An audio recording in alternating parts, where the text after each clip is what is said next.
Si Alia Navarro ang pambayad utang ng kanyang mga magulang dahil ng hinihinging kabayaran ng pamilyang Montefalco.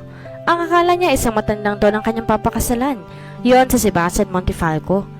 Pero bago tayo magpatuloy, kung bago ka pa lamang sa aking channel, pakilike po ng ating video, pakiclick din ang subscribe button, gayon din ang bell icon para lagi kayong updated sa mga parating ko pang uploads. Narito na tayo, senyorita. Bahagya lang ay minulat ni Alia ang kanyang mga mata. Iniunat niya ang mga binti at braso at kapag Juan ay umayos ng upo. Her eyes round at the place. Tila sinisigurado kung naroon na nga sila sa bayan na kanyang kinalakhan. Ang Monte Carlo lumabas siya na sasakyan at sinamyo ang presko at sariwang hangin ng kanyang lugar. One thing that Manila doesn't have, the fresh air. Hindi may tatanggi ang amping ganda ng Monte Carlo. Mayaman sa natural resources ang probinsya nila kaya naman nakakahalina talaga ang lugar sa mga turista at mismong mamamayan nito. Hindi pinalagpas ni Alia ang nagagandahang tanawin na nakapaligid sa kanilang malaking mansyon. Kaagad niyang kinuha ang kanyang kamera at kumuha ng mga litrato. She was fascinated by the beauty of the place. Para na rin siyang hindi tagaroon tuwing uuwi siya. Paganda ng paganda ang lugar. Mayayabong na puno, makukulay na halaman, sariwang hangin at ang malinis sa mga ilog, lawa at talon. Everyone will love Monte Carlo in any way. Nang matapos sa pagkuha ng litrato, binalingan niya ang kanilang driver na si Mang Canor. Ibinabana nito ang mga bagahe niya mula sa compartment ng sasakyan. Be careful of the black case, Mang Canor. Nariyan sa loob ang laptop ko. I can't afford to lose it. Paalala niya sa matanda. Alanganin lang itong tumawa at tinila ng kanyang luggage papasok ng kanilang mansyon. Sumunod din siya sa matanda. Nasa porch pa lang sinalubong na siya ng kanilang merodoma na si Manang Salome, asawa ni Mang Canor at ng kanyang ina na si Maria Teresa. Her mom is just at her early 50s pero byuda na ito sa kanyang ama na si Senyor Ernesto Navarro. Her father died 3 years ago sa sikat na bone cancer. Dati itong vice-alkalde ng kanilang bayan. Matagal itong nanungkulan kaya naman kanilang pamilya nila sa buong Monte Carlo. Politics run in their blood. Magmula sa kanyang lolo, mga tiyuhin at sa kanyang ama. Pero siya ang bukod tayong hindi sumunod sa yapak ng mga ito. Instead of taking political science when she was in college, she took up photography and now work as a freelance photographer and sometimes model dahil likas sa kanyang pagiging matangkad, maganda at may balingkinitang katawan. Bagay na kanyang pinagmamalaki sa lahat. Maiha, Alia, greet her mom with a huge smile. Sinalubong siya ng mainit at mahigpit na yakap ng ina. Ramdam niya sa yakap ito ang pangulila sa kanya. Mahigit 5 buwan na rin siyang hindi nakauwi sa kanila dahil sa busy niyang schedule sa Maynila. Kabila ng kanyang proyektong tinatanggap kaya hindi niya nadadalaw ang ina. Oh my baby, how are you? How's Manila? Her mom asked, still hugging her so tight. I'm good, mom. Still beautiful and stunning. Well, as of Manila, still the same. Polluted. Sagot niya. Kumala si Alia sa pagkakayakap sa ina. By the way, bakit niyo ako pinauwi, ma? May nangyari ba? Nawala ang kaninang masigla nitong aura at napalitan ng pagkabalisa. Hindi yun nakaligtas sa mapanuring mata ni Alia. Pumasok muna tayo sa loob. Tanghali na at I'm sure hindi ka pa kumakain. Cambio ng kanyang ina na pinagbigyan naman niya. Alam niyang may tinatago ito sa kanya and she will find out what it is. What? Alia, anak, kumalma ka. Kailangan natin ito mapag-usapan na maayos. Napahilamos si Alia sa kanyang mukha at tinalikuran ng ina. Hindi niya makuwang intindihan ng mga sinabi nito. Hindi matanggap ng utak niya ang kanyang mga narinig. Matapos silang mananglian, inaya siya nito sa lanay para uminom ng tsaa. Doon rin mismo nito inumpisang sabihin sa kanya na siya ang nakatakda na ikasal. Calm down, Iha, please. Her mom pleaded. Paano ko kakalma, ma? Pauuwi niyo ako dito para lang sabihin sa akin ikakasal na ako? That's insane. She freaked out. Lumuluhang sumagot ang kanyang ina. I have no choice. Yun lamang hinihingi nilang kabayaran sa lahat ng utang ng ama mo. Parang natuklaw ng ahas si Alia sa narinig. Kailan pa nagkautang ang isa sa pinakamayaman at maimpluwensyang tao sa Monte Carlo? Her father, Ernesto Navarro, can get anything he wants in just the blink of an eye. Marangya naging pamumuhay nila simula pa noon kaya paano ito nagkautang? Na hindi ba siya nalalaman tungkol sa mga magulang niya? Gusto pang tumakbo ng papa mo sa ikatlong pagkakataon pero nalulubog na sa utang asyenda ng lolo mo sa Isabela. Kaya naman nangutang siya kay Don Sebastian Montefalco para sa kanyang kampanya pero nabigo pa rin siyang manalo. Pag-umpisa ng kanyang ina. Hindi siya may katinayaan lang itong magpatuloy. Gusto niyang malaman ang lahat na nangyari. Sumunod ang pagkakadiagnose ng iyong papa ng bone cancer. Dumoble ng dumoble ang utang natin sa mga Montefalco. Nanlambot ang mga binti ni Alia. Sa kanyang mga narinig, Bakit hindi niya alam ang mga bagay na to? Bakit nilihim sa kanya ng mga ganitong suliranin gayon sa mga panahong iyon? Kaya na niyang makatulong sa ama nito. Dahil ayaw ng papa mo na pigilan ka sa mga pangarap mo. Ayaw kang madamay sa mga problema ginawa niya. Gusto niya mag-focus ka dahil nakikita niyang mahal mo ang ginagawa mo. Tumulo ang mga luhang kanina pa niyang pinipigilan. Bakit? Papakasal ang hinihinging kabayaran doon, Sebastian. Hindi ko alam ang rason niya pero yun lang nakikita kong dahilan para hindi mawala sa atin ang bahay na ito. Ang mansyon kung sa nabuong pamilya natin ang nag-iisang alaala na iniwan sa atin ng iyong ama. Humahagulhol na pahayag ng kanyang ina. Ayon sa huli, kung di siya pakakasal ay kukunin ng lahat ng kanilang ari-arian kasama mansyong tinitirhan ng kanyang ina. Nasa kanya pa rin pala ito, kay Don Sebastian. Hindi na alam ni Aliyah ang gagawin at mararamdaman. She was torn between her freedom and family. Ano ba ang pipiliin niya? Ang kalayaan na ayaw niyang mawala sa kanya o ang pamilyang sinuportahan siya sa lahat ng plano niya na walang kahit anong pagtutol? Kaya ba niyang isang tabi ang pangarap niya? Kaya rin ba niyang baliwala yung paghihirap ng kanyang ama? She is confused. Ngayon nahiling niya sana'y meron siyang kapatid para hindi lang siya ang nawiwindang ang isip at kalooban ng mga sandaling iyon. Pero alam niya sa sarili kung ano ang mas matimbang. Kaya hindi pa siya nagdadalawang isip na magdesisyon ng sandaling iyon. Niyakap niyang ina at pinatahan ito. Pikit mata niyang sinabi ang kanyang desisyon. Pumapayag na ako, ma. I will marry him. Bumakas ang kaginhawaan sa mukha nito. Kung gayon, pupunta tayo sa Rancho Montefalco bukas na bukas din para makalala mo ng personal sa Sebastian Montefalco. Tura ng kanyang ina. Sandali siyang napaisip ng banggitin nitong pangalang Sebastian Montefalco. Rancho sa buong Monte Carlo at sa pagkakatanda niya, kasing edad lang ito ng kanyang ama. Si Sebastian ang pinakamayaman doon sa kanyang lalawigan. Parang nais sumakit ng ulo ni Aliyah sa kaalamang ikakasal siya sa isang matanda. Oh God, have mercy on me. Piping usal niya. Parang hinugot mula sa isang libro ang tarawing natatanaw ni Aliyah. Nasa bulol siya ng mga sandaling iyon para magliwaliw. Hawak ang kanyang camera at walang sawang kumukuha ng litrato. The place could be her next entry for the exhibit that she joined. Bata pa lang siya, mahilig na siya sa pagkuha ng mga litrato kaya naman yon ang kanyang kinuhang kurso. She enjoys photography at napakaswerte niya rin na hindi hinahadlangan ng pamilya niya ang kanyang pangarap. Naglibot-libot pa si Aliyah sa burol. Nililibang niya ang kanyang sarili dahil lang sandali na lang makikilala na niya ang mapapangasawa. Hindi niya lubos maisip na ganito ang kahinatan niya. Kung alam lang niya na sa isang matanda magiging bagsak niya, di sana sinigot na niya ang mga naligaw sa kanya noon. Nagkaroon na sana ako ng karanasan. Naibigay ko na sana ang una kong halik at ang sarili ko. Mas katanggap-tanggap kesa sa mapunta lang sa matanda. Hindi na malayan ni Aliyah narating na niya ang lawa sa ibaba ng burol. Saka iisip niya sa mapapangasaway ganun na kalayo ang narating niya. The lake is so beautiful at hindi nakaligtas sa camera ni Aliyah ang tanawin. Tinaas niya ang DSLR at kumuha ng magagandang shot. Lalong gumaan ang pakiramdam niya na makita ang mga kuha niya. It was all perfect. Kinuhaan mo ba ako? Mula sa pagkakatingin sa kanyang camera ay napaangat ng tingin si Aliyah. Nanlaki ang mga mata niya. Para't siyang tinakasan ng kaluluwa ng mga sandaling iyon. Gusto niyang sumigaw pero hindi niya mahanap ang boses niya. She's now facing a man in his full nakedness. Basta ito at mukhang nakakaahon lang sa lawa. Water is still dripping on his hair down to his broad shoulders. Matikas ang pangangatawan ng binata at may kayumangging balat. May kakapalan ng kilay, matangos na ilong, manipis at may kapulahan ng mga labi. Itim at tila kilala mo rin tumingin ng mga mata nito. Nakahawig ito sa mga Brazilian actors dahil sa tindig at sa mahaba nitong brown ng buhok na naaabot sa balikat. Lumakad ito palapit sa kanya. Hindi alintanang kahubdang nakabandera sa harapan niya. Pakiramdam ni Aliyah, pulang-pula ang kanyang mukha sa kahiyan at kawalan ng magagawa. He is naked, for Christ's sake. Should I run? Damn it, what to do? Umiwas si Aliyah ng tingin nang huminto ito ilang pulgada mula sa kinatatayuan niya. Kung hindi niya gagawin yun, tiyak na makikipag face-to-face siya sa pinagmamalaki nito. Uulitin ko, kinuhaan mo ba ako?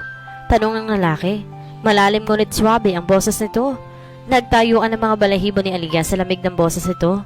Hindi naman tumukhang galit pero may kung ano sa presensya nito na nagpapakabog ng mabilis sa puso niya.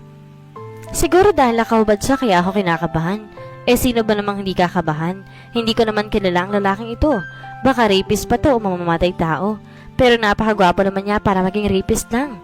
Hindi ko pinapahawak sa ibang mga gamit ko lalo na sa camera na to. Sagot ni Aliyah. The guy crosses arms on his chest. Nagigting ang maskulado nitong braso at mula sa sariling napalunok si Aliyah. The guy is freaking hot and is super bod. Not to mention his lower part was also oozing with sexiness. Para itong isang adan na ligaw sa lugar na iyon. He is so perfect, physically. Gusto ko lang makasiguro, miss. Sagot nito. Mukha ba ako nagsisinungaling? May pagka-iritableng sabi ni Aliyah. Ano bang akala niya sa sarili niya? Porke gwapo at hot siya, nanakawan ko na siya ng litrato? Eh hindi ko nga alam na may tao rito eh. Bigla na lang siyang sumulpot mula sa kung saan.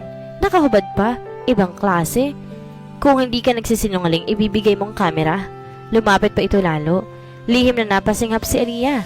Damang-dama na niya ang init at nagmumula rito. That sent shivers down to her spine. Give me the camera or else? Or else what? Pabulong at may nginig sa boses sa tanong ni Aliyah. Gumisi ang lalaki. Parang tumalon palabas ng kanya nablib ang puso niya sa sunod na ginawa ng binata. Hinapit ito ang balakang niya palapit sa katawan nito. Kahit may pulgada sa pagitan ng katawan niya at kahugdan nito, ramdam pa rin ang init na nagmumula rito. What are you... Hindi niya natapos ang mga susunod pa niyang sasabihin nang siilin siya na mapasok na halik ng lalaki. Hindi madiin, hindi mapangahas. Ang kapasokan ng halik nito ay may pagsuyo na halos malasahan niya ang tamis ng halik nito. Every brush of his lips made her heart tingle. Parang tinutupok si Aliyah ng halik na iyon. Nanghihin at nagpapaubay ang katawan niya sa binata. It's as if she was under his spell. Nawala ng kakayahang pumalag si Aliyah ng sandaling iyon. Ilang saglit pa huminto na ito sa paghalik sa kanya. Kinuha nito ang kamera niya at kinaligot iyon. Aliyah, on the other hand, was still shocked from the kiss that this stranger gave her. Ramdam pa rin niya ang laban nito sa kanya kahit hindi naman na magkadikit ang mga iyon. Bumaling ang lalaki sa kanya at ibinalik ang kamera. Good, thank you, he said. Ngumisi pa to bago maglakad pa paalis. Hindi na nakaimik si Aliyah. Sinusundan niya lang ang bawat galaw ng lalaki, not minding his nakedness. Pumunta ito sa batuhan at kinuha ang pantalon at iba pang damit nito. Nagbihis ito, hindi pa rin humihiwalay ang tingin niya sa lalaki. Kapag kuwan ay sumakay ito sa itim na kabayo na nakatali sa isang puno malapit sa lawa. Noon niya lang napansin ang kabayo dahil tayong sa binata nakatutok ang atensyon niya. Bumaling pa sa kanyang lalaki habang sinusuot ang cowboy hat nito. Ngumiti ito. This time it's not a playful boyish grin but a genuine smile. He even winked as he say, Adios, senyorita. Pagkatapos, mabilis na pinatakbo ang itim na stallion. Ilang minuto na nakakalis ang lalaki pero tulala pa rin si Aliyah. What did just happen? Totoo bang nawala ng first kiss ko? The realization hit her. Nagsimulang mag-alboroto sa inis ang kalooban ni Aliyah. What a jerk. Magdidilim na makarating ang mga Navarro sa Rancho Montefalco. Hindi pa rin maganda ang timpla ni Aliyah. Dahil sa lalaking nakadaupang palad niya sa lawa kanina. Hindi mabalawala sa balintataw niya ang mukha nito at ang ginawa nitong paghalik sa kanya. Nainis pa rin siya sa kapangasan nito pero may konting sundot na naidulot sa kanyang puso ang ginawa nito. But she had to erase that feeling. Ikakasal na siya at ngayon nga nakataktang araw na makikilala niya ang magiging katapan. Isang kasambahay ang malalay sa kanila papasok sa mansyon. The house is not the same like their mansion. Ang mansyon ng mga Montefalco, antigo. Nahahalin tulad pa ang itsura nito sa mansyon noong panahon ng mga Kastila. Very old-fashioned but still beautiful because it was preserved by the family. Malawak ang rancho ng mga Montefalco ayon sa kwento ni Mang Canor. Ekta-ektary ang lawak ng tubuhan at niyugan ng mga Montefalco. Hindi pa kasama ron ang asukal at lugar kung saan ilalagak ang mga alagang kabayo ng doon. Indeed, the family is rich. Dinala sila ng kasambahay sa malaking hapag. Naroon ang isang matandang lalaki at isang babae na mukhang nasa edad ng kanyang ina. Napakalawak na mga tinito ng mga salubungin sila. Bumeso ang mga ito at bumati. Welcome to Montefalco Ranch, Teresa, sabi ng babae na kaedad ng kanyang ina. It's nice to be here again, Matilda, sagot naman ng kanyang ina. You have a very beautiful daughter, Teresa. Puna naman sa kanya ng lalaki na mukhang asawa ni Matilda dahil naka-bresyete ang huli dito. Ngumiti ang kanyang ina at bumaling sa kanya. Pinamulahan naman si Aliyah ng mukha nang mapunta sa kanyang atensyon.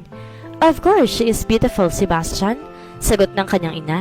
Doon na pangatantingin si Aliyah. Sebastian? Could it be him? Siya ba ang pakakasalan ko? Pinagmasdan niya ang lalaking tinawag ng kanyang ina na Sebastian. Gwapo ito pero may katandaan na para sa edad niya. Naniningkit ang mga mata ni Aliyah nang may mapansin.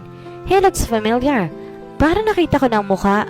Nahinto si Aliyah sa pagtitig sa lalaki na may dumating. Sorry, I'm late. Yes, you are, Sebastian. I told you to be here as early as possible. Look, naunahan ka pa ng bisita. Litanya ni Matilda. Isang pamilyar na lalaking lumapit at humalik sa pisngi ni Matilda. Sorry, Mom. Tumulong pa ako kay Mang Celso na panakin si Twinkle. Nahirapan sila dahil may sakit ang kabayo. Paliwanag ng binata. Enough of your excuses. Apologize to your fiancé instead. Utos ng ginang. Tabango ang binata at tumalap sa kanila ng kanyang ina. Naliga si Aliyah sa kanyang kinatatayuan na magtamang paningin nila ng lalaki. It's him, the naked guy in the lake. Mukhang nakilala rin siya nito dahil rumihistro sa mukha nito ang pagkabigla. Pero saglit lang yun at agad din itong nakabawi. Hi, sorry I'm late. I'm Sebastian. You are? Tanong nito at iniabot ng kamay sa kanya tanda ng pagpapakilala. She's having second thoughts on accepting him dahil sa ginawa nito kanina. Pero ayaw naman niyang ipahiya ang kanyang ina kaya tinanggap niya ang kamay nito. Aliyah, she said and extended her hand to him. Kaagad dumaloy ang kuryente sa palad ni Aliyah. Bahagya pang pumisil ang kamay ni Sebastian sa kanya na dahilan para magkaroon ng nag-uunahang daga sa dibdib niya. Binawi ang mga kamay at kaming ngumiti rito. Binasag naman ni Don Montefalco ang namuong katahimikan. Let's take our seats and talk about the plans for the wedding. Naupo na nga lahat nagsimula ang pag-uusap tungkol sa kasal. Mabigat na buntong hininga ang pinakawalan ni Aliyah. Tapos na ang hapon at nasa veranda ang lahat para uminom ng kape. Pero siya piniling maglibot sa ranso. Napadpad siya sa malawak na hardin at doon sa duyan na gawa sa bakal siya. Naupo. Isang linggo mula ngayon doon na siya maninirahan. Nakatakda ng araw ng kasal niya ng Sebastian at yun ay sa darating na linggo. Magiging Mrs. Montefalco na ako. Nakakalungkot na hindi ko man lang naranasan magkaroon ng boyfriend. Asawa ka agad. So, you're my fiancé. Naikot na lang ni Aliyah ang mata. Gusto niyang mapag-isa pero eto si Sebastian at ginugulo siya. Sinundan pala siya nito. Ayaw niyang makita ito dahil hindi pa rin niya nakakalimutan na nangyari sa lawa kanina. Hindi niya maiwasang pamulahan ng mukha sa tuwing papasok sa gunitan niyang tagpong iyon. Leave me alone. I want peace. She said pero wala itong narinig dahil nagawa pa nitong umupo sa tabi niya. Bahagya pa siyang dumistansya dahil kumabog na naman ang mabilis ang kanyang dibdib. Hay, nakakainis. Bakit ba ganitong epekto sa akin ng lalaking to? Hindi dapat ako kabahan. Dapat ay mainis ako. Bakit parang pakiramdam ko inis na inis ka sa akin ha, Aliyah? Did I do something wrong? Tanong ni Sebastian. Nanlalaki mga matang tumingin siya dito. Tumango siya at nakapamewang na humarap dito. At talagang nakuha mo pang itanong sa akin ang bagay niyan. Pagkatapos ng ginawa mo sa akin sa lawa, aasta ka na parang wala nang nangyari?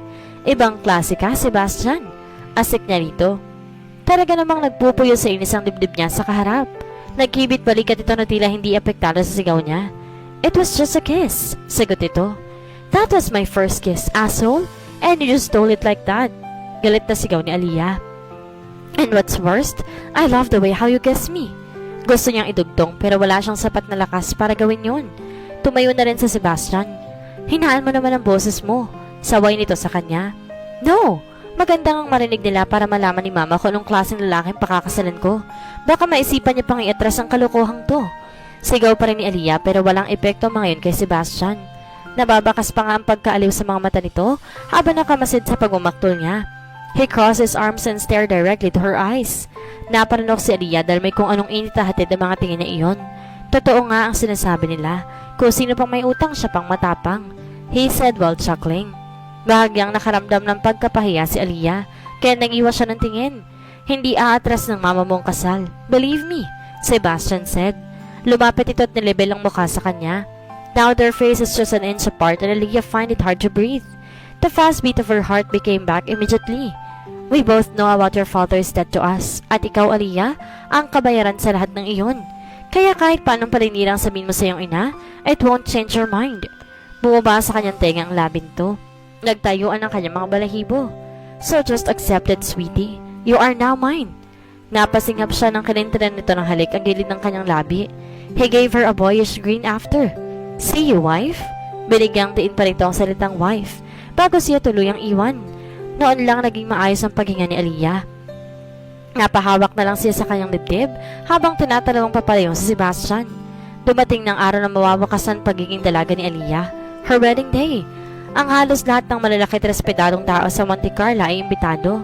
The Montefalco and Navarro nuptials launches a huge impact to the whole Monte Carlo. Walang nakakalam na magaganap na kasalan kaya naman nang maipamahagi mga imbitasyon naging matunog ang usaping iyon sa kanilang bayan. Matuling lumipas sa mga araw. Ang isang linggong preparasyon na sa ayos ng mabuti sa mga inapahang tao ng kanilang pamilya. It was a garden wedding. Gusto ng Donna Don sa mismong lupain ng mga Montefalco ang gaganapin ng kasal. Wala namang tumututol sa nais ito. Ang ganda-ganda mo, anak ko, her mom said. Nasa loob sila ng kwarto na nilagak sa kanya ng araw na yon. Hinihintay ang hudyat ng kanilang paglabas para sa seremonya ng kasal. Napangiti si Aliyah habang nakaharap sa salamin. She is indeed beautiful at lalo pa yung nadagdagan dahil sa trahe de boda niyang suot. It was an off-shoulder cut with elegant beads. Ang buhok naman niya nakaban at pinatungan ng koron ng bulaklak kung saan nakakabit rin ang kanyang belo. Napatingin sa ina nang marinig ang higbi nito. Ma, she called. Sorry, sabi nito at pinahid ang mga luha. It's just, I can't help but to feel guilty. Alam kong napilitan ka lang na gawin ang bagay na to, anak. I am so sorry, baby. Tuluyang naiyak ang kanyang ina. Ramdam ni Aliyah ang pagsisisi ng ina niya. Alam niyang hindi rin ito gusto nangyayari pero wala itong sapat na kakayahan para ilaban siya. Niyakap niya ito na mahigpit para pagaanin kahit papaano ang dibdib nito. Gustuhin man din niyang kasing takbuhan na responsibilidad na ito hindi niya magagawa dahil ayaw niyang bigyan ng kahihiyan ng pamilya nila. Ma, it's okay. Isipin mo na lang ginagawa ko to dahil bayad sa lahat ng sakripisyo nito sa akin ni Papa. That this is my way of thanking you for not controlling my life and let me choose what I really want. We love you so much, darling, kaya hindi namin magagawang pigilan ka sa lahat ng gusto mo sa buhay. Sagot ng ina.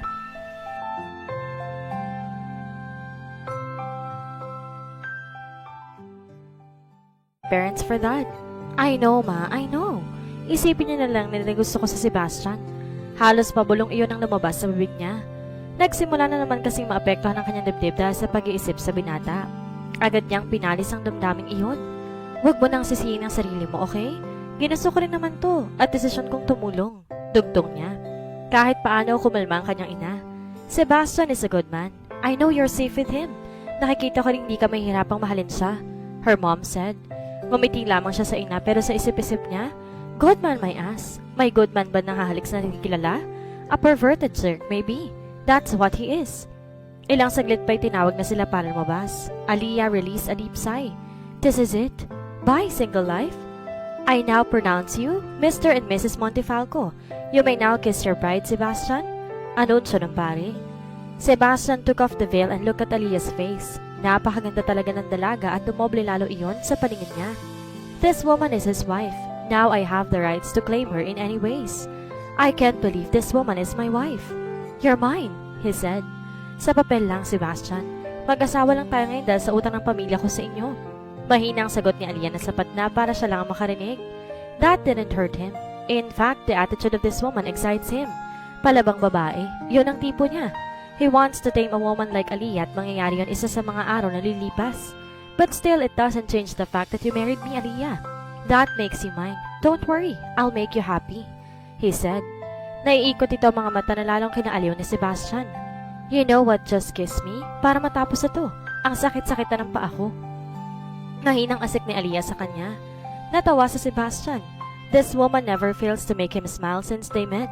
Nakikita niya na hindi magiging boring ang pagkasama nila. So impatient, wife? Sagot niya. Dinilatan siya ni Aliyah ng mga mata. Sira ulo, kanina pa tayo tinitingnan ng mga bisita kasi ang tagal mo akong halikan. Bubulong-bulong ka pa dyan? Noon lang tumingin sa Sebastian sa mga bisita at tamang asawa niya dahil nakatingin nga ang mga ito sa kanila na tila nag-aabang. Tumikhim ang pare dahilan para mapabaling sila dito. Hindi pa ba kayo tapos mag-usap? Kakakasal niyo pa lang nag-lovers quarrel agad? Gustong matawa ni Sebastian sa pare. Narinig din niya ang hagik-hika ng mga bisita. Tumingin siya kay Aliyah na ngayon ay pulang-pula na ang buong mukha.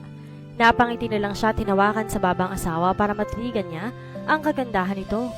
Nanlalaki mga mata nito pero hindi na niya binigyang pansin ang mga iyon. He leaned down and claimed her sweet lips. He wanted to curse someone dahil sa sarap ng halik na iyon. Narinig niya ang palakpakan ng mga tao pero hindi niya pa rin tinigilan ang paghalik sa asawa. As if Aliyah were drawn to his kisses as well. Tinugon ito ang mga halik niya. He want more. He want to deepen the kiss pero hindi yun ang tamang lugar at oras kaya naman pinutol na rin niya ang halik. Malakas na palakpakan ng pamailan lang sa buong lugar pero hindi nakaligtas sa pandinig niya ang sinabi ng asawa. Lintik ka, Sebastian. Sinipsip mo talaga? Hindi na napigilan na Sebastian ang tawa niya. Oh God, you gave me an amazing wife. Sa reception. Ang tuloy ng lahat matapos ang seremonyas ng kasal. Puro na mga bisitang buong bakuran ng mga Montefalco. Masyado mabait ang Don kaya naman kahit ang simpleng empleyado namang ito sa rancho ay imbitado. Congratulations! Hindi nang ubos sa mga bumabati sa kanila na Sebastian at napapagod na si Aliyah na sagutin ng mga ito kaya naman tumatango na lang siya sa mga bisita. Congratulations, bud! Napaangat ng tingin ni Aliyah sa tatlong lalaki na lumapit sa table nila na Sebastian. Gwapo mga ito pero sa magkakaibang level. Umupo ang tatlo at nakipagkwentuhan sa kanila. Nalaman niyang pinsan ni Sebastian ng tatlong lalaki, si Nathan, James at Lucas. Sa tatlo ay si Lucas na ang kilala niya dahil artista to. Bokalista ito ng isang banda at sikat sa mga kabataan at kadalagahan sa ngayon. He is a combination of cute yet hot man. Babyface ito pero angat. Ang kaseksihan. Mukha rin tong magaang kasama at mabait. Si Nathan naman ang tipo ng corporate man at ayon na rin sa pagpapakilala nito kanina, tama ang hula niya. Ito ang namamalakad sa Montefalco Corp at siya ring pinakamatanda sa magpipinsan. May pagka-istriktong mukha nito pero nakadagdag iyong lalo sa kakisigan nito. The last is James. Tahimik at mukhang isnabero. Tipid kong magsalita. Tipong cold-hearted guy. Kaya na si Sebastian mahaba rin ang buhok ni James na tinali lang para hindi matakpan ang mukha nito. He is an architect. Hindi ko inaasahan to, Sebastian. Ikaw pa mauunang magpatali sa ating magpipinsan. Congratulations, or should I say, condolence. It is Nathan who spoke. Binuntunan pa ito niyon ng malakas na tawa. I agree, sabi ni Lucas. Look sa mundo ng showbiz. Tumingin ito kay Aliyah. You know what? Sebastian fucks everything that moves. He is a woman man, kaya talasan mong pakiramdam mo't mata baka kasi malingat ka lang. Ouch! Gago ka, Sebastian. Sigaw ni Lucas nang batukan ito ni Sebastian. Ang daldal mo, parang hindi ka lalaki, sabi ni Sebastian. Luke put his middle finger up. I can do hard too, dickhead, sagot ito. Don't believe him. Baling ni Sebastian kay Aliyah. Tumaas ang kilay niya dito. I'll only believe if I saw, pero sa hilatsa ng mukha mo, hindi ko na yata kailangan pang ebidensya. Nalukot ang mukha ni Sebastian pero napangiti din ito kapag kwan. Napuno naman ng tawanan ang lamesa nila. Sebastian's cousins are fun to be with, well, except for James. Hindi mo lang ito nagsalita kahit isang kataga. Aliyah just shrugged. Kung doon komportable ang pinsan nito, wala naman siya magagawa. Ilang saglit lang nagpaalam na rin ang mga pinsan nito. Umalis din sa Sebastian dahil may kukunin nito. Hindi naman na nag-abala si Aliyah na tanungin kung ano iyon. Nilibang na lang niya ang sarili sa pakikipag-usap sa mga bisita at in-laws niya. So, what do you do for a living, Iha? Hindi natin napag-usapan ng mga ganitong bagay dahil balik tayo sa kasal niyo ni Sebastian. Do you mind to share some? Her mother-in-law asked. She shook her head. Not at all, Mommy. Actually, I'm a photographer and sometimes a model. As of now, nakalive ako sa work but next month, may exhibit akong sasalihan. Kwento niya sa mga ito. That's a fun job, Iha, her father-in-law said. Yes, it is, sagot niya. Marami pa sila na pag-usapan hanggang sumapit ng paglubog ng araw. Kanina ko pa hindi nakikita si Sebastian. Nasaan siya, Iha? Ang Don naman ang siya nagtanong. Kanina niya pa rin hindi nakikita ang asawa. Nagpaalam lang to saglit na may kukunin pero hindi na ito nakabalik. Hahanapin ko lang po siya. Paalam niya sa mga magulang nila. Hinanap niya si Sebastian sa buong kabahayan at bakuran pero hindi niya ito makita. Napapagod na rin siya dahil mahaba ang kanyang suot. She was about to go back to the party nang may marinig siyang nag-uusap na gazebo. Naolinigan niya ang boses si Sebastian kaya naman pinuntahan niya ito. Hindi na naituloy ni Aliyah ang pagtawag sa asawa dahil sa eksenang nadatnan niya sa gazebo. Si Sebastian at isang babae. They were kissing. May kung anong kurot ang nararamdaman niya sa kanyang dibdib. Tumalikod si Aliyah at nagpa siyang bumalik sa party. Look is right. What the fuck are you, Sebastian Montefalco? What the hell, Claire? Malakas na naitulak ni Sebastian si Claire. He was caught off guard a while ago kaya naman, hindi niya napigil ng halikan sa nito. Pabalik na sana siya sa reception nang salubungin siya nito sa hagdan. The girl is too loud. Blonde din ito at gano'n na lamang kung ipangalandakan ng pagnanasa sa kanya. Yeah, the girl doesn't want him in a romantic way. She lost him. Pinagbigyan na niya ito noon. They do on bed for almost a month, pero nagsawa siya kaya tinapos niyang kalokohang iyon. Matagal na niyang pinaliwanag sa babae na wala siyang pagtingin dito. Malinaw niyang nasabi ang lahat dito kaya naman, hindi niya maintindihan kung bakit pa naghahabol pa rin ito sa kanya.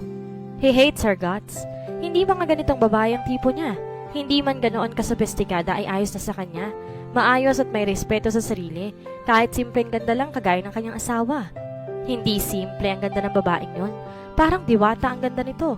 Kung hindi niya ginawang halikan ito nang una sila magkita sa lawa, baka naisip niya na engkanto siya. She has the sweetest lips ever. Napakalambot ng mga labi nito, gayon na rin ang katawan nito na sandaling napatigit sa kanya. And she is my wife now. At siya lang ang babaeng nais niyang mapalapit sa kanya. Wala nang iba. Sebastian, I love you. Bakit hindi na lang akong pinili mo at pinakasalan? Sigaw nito sa kanya. Claire Bartolome is the daughter of her grandfather's attorney. Sa kabayanan ng Monte Carlo nakitarya mga ito at matagal na nagsiservisyo sa kanilang pamilya. Nakaraang taon lang na mag-cruise ang landas nila ni na Claire. Sa kaarawan ng kanyang abuelo na si Don Sebastian Sandejas Sr., napilitan siyang isayaw ang dalaga dahil na rin sa kanyang lolo. Hindi naman niya inakalang iba pala ang interpretasyon ni Claire sa bagay na yun. Since then ay para na itong linta kumakadikit sa kanya. Alam na Sebastian na bukod sa pagnanasa, may ibang dahilan pa kung bakit gano'n ang dalaga sa kanya. Her father, Roman Bartolome, after his grandfather's fortune, alam rin yun ng kanyang abuelo pero masyado itong tuso para maloko ni Attorney Bartolome. Kabilang ang mga Montefalco sa pinakamayayamang angkan sa Monte Carlo kaya hindi nakakapagtaka para kay Sebastian na mayroong mga oportunistang lumiligid sa kanilang pamilya. But despite of being on the top, nanatiling payak at simple naging lifestyle niya. Hindi gaya ng tatlo niyang pinsan na lalaki, si Nathan, James at Lucas. I am married now, Claire, so fuck off. Sigaw niya at tinalikunan ito. Eh hindi mo naman siya mahal, hindi ba? Arrange lang ang kasal ninyo. Pagpipilit pa rin ito. Nilingon niya ito at malamig na tiningnan, ang tinig ay sinabi, hindi rin naman kita mahal, and even if our marriage is fixed, I would still choose her over you. Nakita niyang nasaktan to dahil bumukas iyon sa kanyang mga mata, pero wala siyang pakialam. Hindi niya kayang maawa sa babaeng marumi at ganid na kagaya nito. I can do way better than her. Magaling ba siya sa kama gaya ko? I can give you everything you want, Sebastian, so please, choose me. Pagmamakaawa nito. He smirked and shook his head. I bet she is good. Kung hindi man, I'll be a patient teacher. Yun lang at tuloy na niyang iniwan si Claire. Narinig niya ang pagtawag nito pero pinagsawalang bahala niya iyon. Nakapamulsa siya habang naglalakad. Nakapa niya ang kahita sa kanyang bulsa at inilabas iyon. He opened the box and smiled when he saw the necklace he bought yesterday. Balak niyang ibigay ang kwintas sa asawa bilang regalo. It is a camera pendant necklace. Mahilig si Aria sa pagkuha ng litrato kaya naman nang makita niyang kwintas na iyon kahapon, hindi siya nagtulang isip na bilhin iyon. He is so sure that she will love it. Sumalubong sa kanyang ina pagkalabas niya ng mansyon. Where is Aliyah? I thought she looked for you. Saan ka ba kasi nanggaling? Tanong ng ina niya. She's not with me. Galing ako sa kwarto ko, sagot niya. Kanina pa siya wala. Ang sabi niya hahanapin ka lang daw, sagot ng ina niya. Nagsimula na siyang kabahan at mag-alala. Hindi niya alam kung bakit ganun lang ang nararamdaman niya. He started to look for her. Nilibot niya ang buong bakuran ng mansyon para hanapin ang asawa. Nagtanong na siya sa lahat pero hindi niya ito makita hanggang sa sumapit na ang dilim. Where the hell is she? Naubusan ng pasensya niyang singhal. Wala na ang kanilang mga bisita. Tanging ang buong pamilya na lang ang naroroon pero hindi pa rin nila nakikita si Aliyah. Aliyah anak, nasan ka na ba? His mother-in-law was worried as well. Hindi na rin tumapakaligaya niya. Ilang saglit pa nilang nilibot ang buong mansyon pero wala pa rin ni anino ni Aliyah. Napasadlak na lang siya sa upuan. He felt frustrated, worried, and scared at the same time. Ngayon niya lang naramdaman iyon sa tanang buhay niya. Iniwan na ba niya ako? Bakit ang bilis? Aliyah! Kaagad siyang napatayo nang sumigaw ang ina ni Aliyah. And there his wife, akay-akay ni James dahil sa sobrang kalasingan. Nilang hakbang niya ang distansya nila at kinuhang asawa. Sumunod naman sa kanya ang mga magulang nila. James gave him his wife. Tumingin naman sa ditong puno ng pagtataka. He was confused. Bakit magkasama mga ito? Mukhang nakuha naman ni James ang ibig niyang sabihin. He spoke. I was about to leave a while ago nang sumakay siya sa kotse ko at nagpadala sa bar. Hindi kasunod ang gusto niya. Instead, I bought her drinks and we went out for a road trip. She is sad kaya pinagbigyan ko na. Tumango na lang siya at nagpasalamat pa rin sa pinsan at inihatid ito ang asawa niya. Pero hindi pa rin sa panatag. May kung anong namuo sa dibdib niya na alam niyang hindi niya dapat maramdaman para sa pinsan niya. He is jealous and wanted to strangle James said dahil hinawakan ito ang asawa niya. He couldn't believe that he can be that possessive. Well, maybe Aliyah made him. Binuhat na niyang asawa at dinala sa silid nila. She is now my wife. I had all the rights to claim her. Akin lang siya. James should know his place. Walang sino man kahit pinsan kong pwedeng humawak sa asawa ko. Dahan-dahan niya itong inihiga sa kama nila. Nang malayo na niya ito, ay hindi niya napigilan ang sariling titigan ng maamong mukha ni Aliyah. Just a mere stare at her beauty makes his heart go crazy. Kung pag-ibig ang naramdaman niyang iyon, hahayaan niyang mahulog ang kanyang sarili dito. Hindi ko pagsisisihan na siya ang unang babaeng mamahalin ko. Ngayon niya napagtanto na hindi naman pala masama ang maikasal dito. He is one lucky bastard. Ilang sandaling niya ba itong pinagmasdan? Maya-maya, nagpa siya na siyang maligo. Bahagya rin siya nakainom at gusto niyang mawala ang lasing. He took a bath quickly. Nagtapi lang ng tuwalya nang matapos at lumabas na ng banyo, and he was surprised but what he saw. Aliyah was naked. Wala itong kahit isang saplot sa katawan. Her eyes were dreamy. Mukhang lasing pa rin ito. She looked at him and gave him a seductive smile. Napalanok siya nang lumakad ito palapit sa kanya. Gusto niya mang iiwas ang paningin niya sa katawan nito pero hindi niya magawa. He just couldn't take his eyes off of her. She was so perfect in every way. Tipis ang tiyan nito at makurba ang balakang. She has the perfect breast, maybe cup C. And damn, look at those pinkish nipples. Pigil na si Basa ng kanyang sariling sunggaban ang biyayang nakahanda sa harapan niya. He wanted to run his hands to that sexy body, kiss, lick, and devour every corner of it. Pero ayaw niyang pangunahan si Aliyah. Ayaw niyang maging agresibo rito. Ayaw niyang sumama ang tingin ng asawa sa kanya. What are you doing? Why are you naked? Hindi nang tapos sa si Basa ng iba pa niyang sasabihin dahil sinanggaban na siya ni Aliyah ng isang mapusok na halik. Hindi siya nakahumat na katugon kaagad kaya huminto ang dalaga. They looked at each other's eyes and all he can see is her burning desire for him. This is our first night, Sebastian. Pag-uumpisa ni Aliyah. He sighed and cupped her cheeks. I know, pero ayoko may pagsisihan ka. Ngumiti ito sa kanya. That melted something inside him. Make love to me, Sebastian. Make me your woman. Hindi ito nagmamakaawa sa kanya. Instead, she was ordering him to make love to her. At sino siya para tanggihan ang maganda niyang asawa? Kanina niya pa rin gustong gawin ang bagay niya dito. He won't waste his chance. He pulled her close to him and kissed her passionately. Hindi mapangahas ang mga galaw niya. He wanted to take it slow, for she is his wife. Binuhat niya ang asawa at dinala sa kama, not breaking their kiss. Marahan niya itong hiniga at umibabaw dito. He kissed her sweetly, gently sucking her lower lip and playing with her tongue. Napaungol ito ng sipsipin niya ang dila nito. That turned him on big time. Gumapang pababa ang kanyang mga labi. He kissed her neck, sucking, licking, and even biting her skin. Paulit-ulit niya yung ginagawa hanggang sa magkaroon ng marka ang balat ni Aliyah. She keeps on moaning. Humahaplos din ang mga kamay nito sa katawan niya na lalo rin nagpapainit sa kanya. Her soft touch making his sting hard by the minute. Pakiramdam niya aalpas na iyon sa suot niyang tuwalya. Aliyah moaned when he touched her. Lumakas pang lalo ang ungol nito nang bibig niya ang nagpapala sa dibdib nito. Alternately, nilaro ng dila niya ang tuktok ng dibdib ni Aliyah. Bahagya niya pa itong kakagatin at sisipsipin na nagpapabalo sa dalaga. Sebastian. Napangisi siya ng tiwagan nito ang kanyang pangalan. Nagbigay iyon ng kagalakan sa kanyang puso, kaya mas pinagigihan pa niyang ginagawa. His other hand went down to her sacred triangle. Napalihad ang dalaga, nagpandandasin niya ang kanyang daliri sa sensitibo nitong gitna. Napapasingap ito at napapadiin ang hawak sa kanyang braso. Alam niyang bahagya ito nasaktan sa ginawa niya pero hindi pa rin siya tumigil. Calm down, wife. I'm losing you up, he said. Tumango lang ito at kumapit sa kanya na mahigpit. His lips starts its exploration. He made his way down to her center. Aliyah moaned with pain. Ang kaninang mahihinang anas ni Aliyah ay napalitan ng malalakas na mga ungol. Lalong ginanahan sa Sebastian kaya't pinagigihan niya ang pagpapaligaya sa asawa. Sebastian, keep doing that. He worshipped every part of her womanhood. Aliyah almost fainted.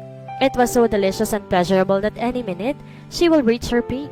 Ilang sandali pa siyang nagtagal sa sentro nito.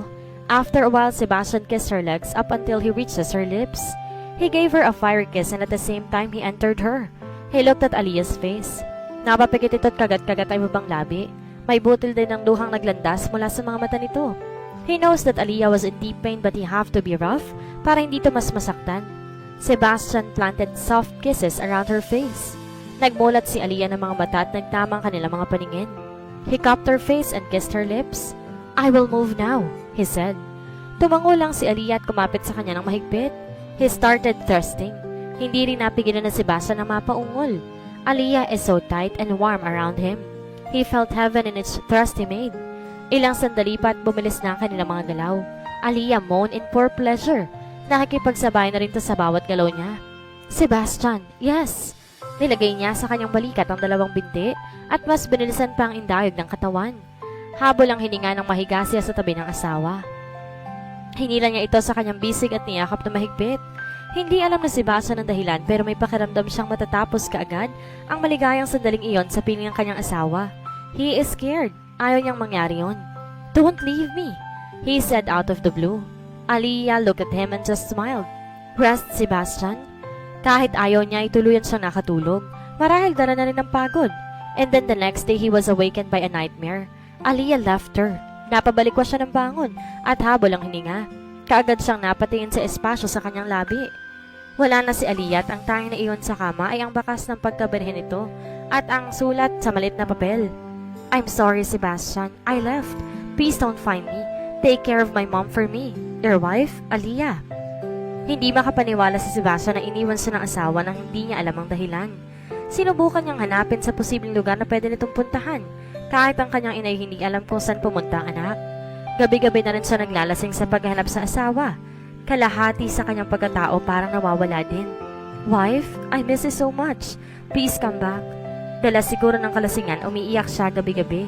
Sa ilang araw na nakasama ang asawa ay nahulog na ang kanyang loob dito. Hulog na hulog pati ang kanyang puso din. Pagising niya, ganun uli. Naghahanap sa asawa. Nag-hire na rin siya na maghahanap. Dumaan ang mga araw, buwan at taon. Hindi pa rin sila nagkikita ng asawa. Pero, hindi siya nawawalan ng pag-asang makita ito. Gagawin niya ang lahat para lamang makita ito. Kahit pa sinabi ng kanyang asawa na wag na iyong hanapin at hindi niya mapigilang hanapin to. Gusto niyang malaman bakit ito ginawa ang pag-iiwan nito sa kanya. "I will find you, wife, even if it will take time. I will not stop. You are mine. You are my wife and no one can stop me in finding you." 4 years later. How is she? Dr. Meneses looked at him. Bahaga itong umiti sa kanya pero hindi yan umabot sa mga mata nito. The doctor heaved a deep sigh. "She is getting worse, Mr. Montefalco. Hindi na tinatanggap ng katawan niya ang chemotherapy. We did our best but all we need now is a miracle." Pahayag ng doktor. Napabuntong hininga na lang sa Sebastian at tinanguan ng doktor. Nagbilin pa si Dr. Meneses sa kanya na ang dapat gawin at kung kailan ito babalik bago ito nagpaalam na aalis na. Noon lang siya pumasok sa kwarto na makaalis ito. Sumalubong sa kanya ang mga ngiti ni Mrs. Navarro. He cannot help but feel useless. Wala man lang siya magawa para sa kanyang biyanan. Nung una naagapan pa nila pero sa katagalan unti-unti na rin nanghihina ang katawan nito. Kagaya na lang ngayon, payat at wala na rin itong buhok. Nawala na ang angking ganda nito. Hindi na ito kababakasan ng kahit anong sigla na palaging nakikita rito noon. Lumapit siya rito at kinuhang kamay nito. "How are you feeling?" he asked. "Not good." Mahinang usal nito. Napabuntong hininga siya sa narinig. Katahimikan ang bumalot sa pagitan nila na manugang. Hindi niya alam ang sasabihin. Kahit sa mismo may pinanghinaan ng loob sa kalagayan ng kanyang bayanan. Naiinis siya na wala man lang siya magawa para maibsan ang paghihirap nito. "Did the doctor told you?" Tanong pa nito sa kanya. Tumango naman siya dito bilang sagot. Pumatak ang isang butil ng luha sa mga mata nito at dahil sa nakita'y parang gusto na rin niyang mapaiyak. Napamahal na sa kanya si Teresa. Para na niya itong ikalawang ina. Isa ito sa mga taong hindi umalis sa tabi niya ng mga panahong iniwan siya ng kanyang asawa. He owe her a lot. Malapit na kami magkasama ni Ernesto. Nakangiting lumuluhan itong sabi. Sinabi rin pala nito ang doktor ang totoo. Iniwan pa ba yon siya papasundo? Maya-maya'y tanong niya. Ang tinutukoy niya ay si Aliyah. Gusto niya makita nitong ina bago man lang ito mawala. It's been a year. Aliyah should know what is happening to her mother and by just thinking of her, nagsimulang manikip ang dibdib niya. Hanggang ngayon pala isipan pa rin sa kanyang reason nito kung bakit siya nito iniwan. Yes, he is an asshole but he doesn't deserve that. Aliyah owe him an explanation. Naging matunog sa buong Monte Carlo ang nangyari. Nakakarinig siya ng mga hindi magagandang pahayag patungkol sa asawa niya, pero pinagsawalang bahala na lamang niya iyon. Ayaw niyang lumabas na kaawa-awa kaya naman hindi na lang siya kumibo sa mga ito. Ginugol na lang niya ang panahon niya sa pag-aasikaso sa rancho at sa iba pa nilang negosyo. Ayaw niya magbukmok at magpa-apekto sa nangyari. Hindi siya ganong tipo. Pilit nang umiti si Teresa sa kanya. Ayoko maging hadlang sa mga gusto niyang gawin. If I die today, masaya ako mamamatay na naibigay ko sa lahat sa kanya. Na hindi ako nagkulang bilang ina niya. Ayos na ako ron, Sebastian. Kumuyom ang kamao niya. Teresa doesn't deserve that. Hindi niya gusto ang sinabi nito. He must do something about it. Tumayo siya at nagpaalam kay Teresa. Inatasan naman niya ang private nurse sa bantay nito pagkalabas niyang silid. Sumakay siya sa kanyang pickup truck at habang nasa biyahe, nagsimula niyang tawagin ang kanyang kaibigan. Alec! Hey bro, anong atin? Tanong na nasa kabilang linya. Alec is an FBI agent. Matalik na itong kaibigan ng college at hanggang ngayon. Naasahan niya ito sa lahat ng bagay. Give me your address, he said. Who? The hot photographer? Sagot ito. Kumulat ang noo niya at bahagyang nainis sa sinabi ng kaibigan. Alex always call Aliyah like that. Simula na makita nitong asawa niya. Nagsimula niya itong ipahanap at pasundan sa kaibigan niya right after she left him. At hindi niya gusto ang ideya na may ibang pumupuri sa asawa niya. I am enough to do that. Stop calling her like that. She is my wife, fucker. May diing sabi niya. Tumawa naman sa kabilang linyang kaibigan niya. Chill man, I was just complimenting her. Masama ba yun? Oo, dahil ako lang may karapatan sa kanya. Now tell me where she is bago pa kita mapatay. Gago ka? He hissed. Pero lalo nang tumawa si Alec. Magkita na lang tayo, sasamahan kita. Sagot nito. Ayaw na niyang mainis sa kaibigan kaya pumayag na rin siya. Dumiretso siya sa kondo ni Alex sa Makati at mula roon, bumiyahe sila papuntang Laguna. Ayon na rin kay Alec na roon daw si Aliyah. Huminto ang sasakyan nila sa tapat ng isang photo boutique. Alec told him na pagmamayari iyon ni Aliyah. Dumakas ang kabog ng dibdib niya. Hindi alam ni Sebastian kung bababa na ba siya maghihintay ng tamang pagkakataon. Matagal niyang hiniling na makita ang asawa. Tinikis ang sariling damdamin dala na rin ng pride.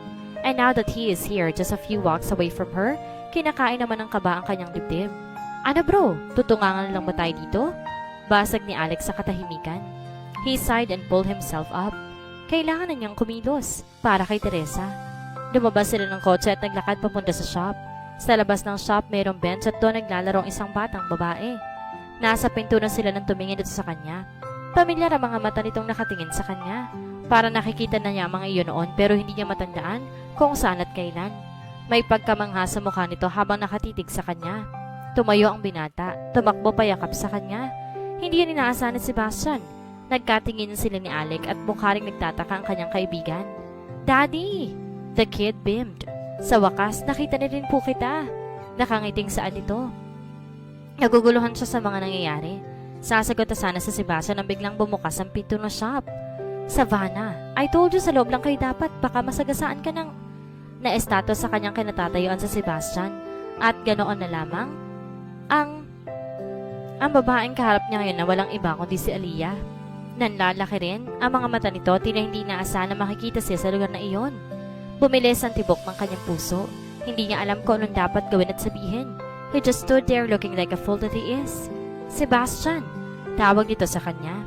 Mommy, si Daddy, nandito na siya. Masayang sabi ng bata kay Aliyah. Tumubo ang isang kotob sa dibdib ni Sebastian.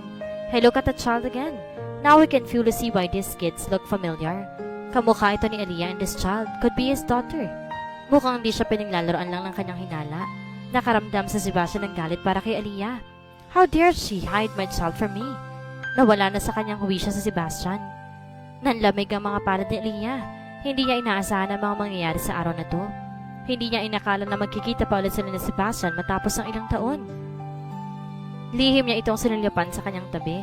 Abala sa Sebastian sa pagmamaneho. Hindi alam kung saan sila dadalhin nito. Hindi na rin niya nagawang pamalag kanina nang pilitin siyang sumakay sa kotse nito. He is furious at natakot siya dito kaya naman, hinayaan niya na ito sa mga gusto nitong gawin. Malaki ang ipinagbago ni Sebastian kung sa pisikal na aspeto ang pagbabasihan. Wala nang dating mahaba nitong buhok, clean cut na iyon. Malinis na itong tignan at lalang gumapo ito para sa kanya, mas makisig ito sa mahaba nitong buhok. Naibalik ni Aliyah ang tingin sa labas ng bintana nang lingonin niya sa Sebastian.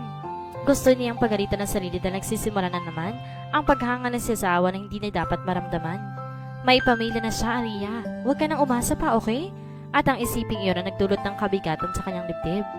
Malaki ang sinakripisyo niya para lumigaya ito at nakikita naman niya na nagbunga ang mga iyon. Mas mukha na itong matatag at mature. Mukhang masaya na rin ito sa buhay nito. Pero bakit naririto siya? Pero bakit mukhang hinahanap niya ako? Nagsimulang maguluhan si Aliyah kaya naman, nagtanong na siya. Saan mo ba kami dadalhin, Sebastian? She asked without even looking at him. Bahagya itong lumingon sa kanya. Sa lubong pa rin ang kilin nito tila kailalim ang iniisip. Sa lugar kung saan ka naman dapat talaga naroon, he answered. Hindi niya makuha ang ibig sabihin nito pero kaagad niyang natumbok ang sinasabi nito na makita niyang pamilya na kalsadang tinatahak nila. Monte Carla, base ni Aliyah sa malaking arko na pinasukan na sasakyan ni Sebastian. Bakit dito mo ako dinala? She asked frantically. Ayaw na niyang bumalik sa lugar na iyon. Gusto na niyang kalimutan na minsan sa buhay niya, minahal niyang lugar at ang masasayang alaalang dulot niyon sa kanya. Bumuntong hilinga sa Sebastian. Tila nagdadalawang isip na sabihin sa kanya isang bagay. Pero nagpasya na nito sa sinabi sa kanya. It's about your mom. Yun pa lang ang mga sinabi ni Sebastian pero iba na ang pakiramdam niya. Bumilis ang tahip ng dibdib niya. Hindi siya mapakalit, parang gusto niyang pabilisin ang oras para makita kaagad ang ina. What about her? She was stuttering while asking. Ganon kalabakas ang kapatan niya, pati na ang pagsasalita nito naapektuhan. Malalaman mo kapag nandun na tayo. Nangihina siyang napasandal sa upuan. She looked at the rearview mirror. Nakita niyang natutulog na sa Savannah. Isa pa sa Savannah sa mga kailangan niyang ipaliwanag kay Sebastian. Parang gustong sumakit ang kanyang ulo. Sana hindi ako mahirapan sa mangyayari. Ilang sandali pa't nakarating na sila sa mansyon. A hate of nostalgia bumped her as she stared at the house. Hindi pa rin nagbabagong itsura ng buong lugar. It is still the same. Parang hindi siya nawala ng ilang taon.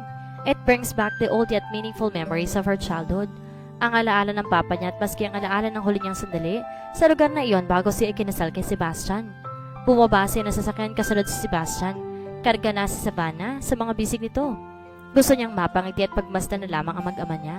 Oo, nagbunga nangyari sa amin ni Sebastian at yon ay si Savannah. Kailangan niyang sabihin yun kay Sebastian. Iniiwas niya ang tingin dito. Nasasaktan siya sa kaalamang hindi pa po pwede sa Sebastian para sa kanya. How cruel this world can be.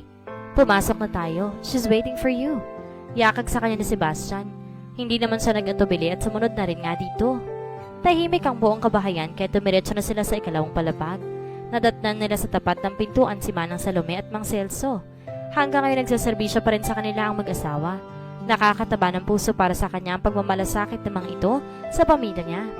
Tumingin sa kanya mag-asawa at gumiti. Ganon din ang ginanto niya sa mga ito. She's inside, Sebastian said. Tumango siya dito at kahit malakas ang kabog ng kanyang dibdib, nakasob niyang pinasok ang silid ng kanyang mga magulang. Natutup niya ang kanyang bibig. Halos kapusin siya ng hininga at walang sabi-sabing nabagsakan ang kanyang mga luha na makitang kalagayan ng kanyang mama sa loob ng silid na iyon. Ma! Garalgal na tawag niya. Nagmulat ng mata ang payat at maputi ang babae na nakahiga sa kama tumingin sa kanya. May oxygen mask niya ito at kung ano ng tubo na nakasaksak sa katawan nito. Ngumiti lang sa kanyang mama niya and that is her final breakdown.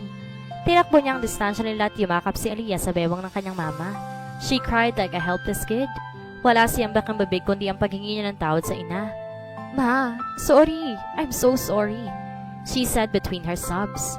Naramdaman niya ang paghaplos ito sa kanyang ulo. Tumingin siya sa mama niya. Teresa was smiling at her. May butil din ng luhang pumatak sa gilid ng mga mata nito.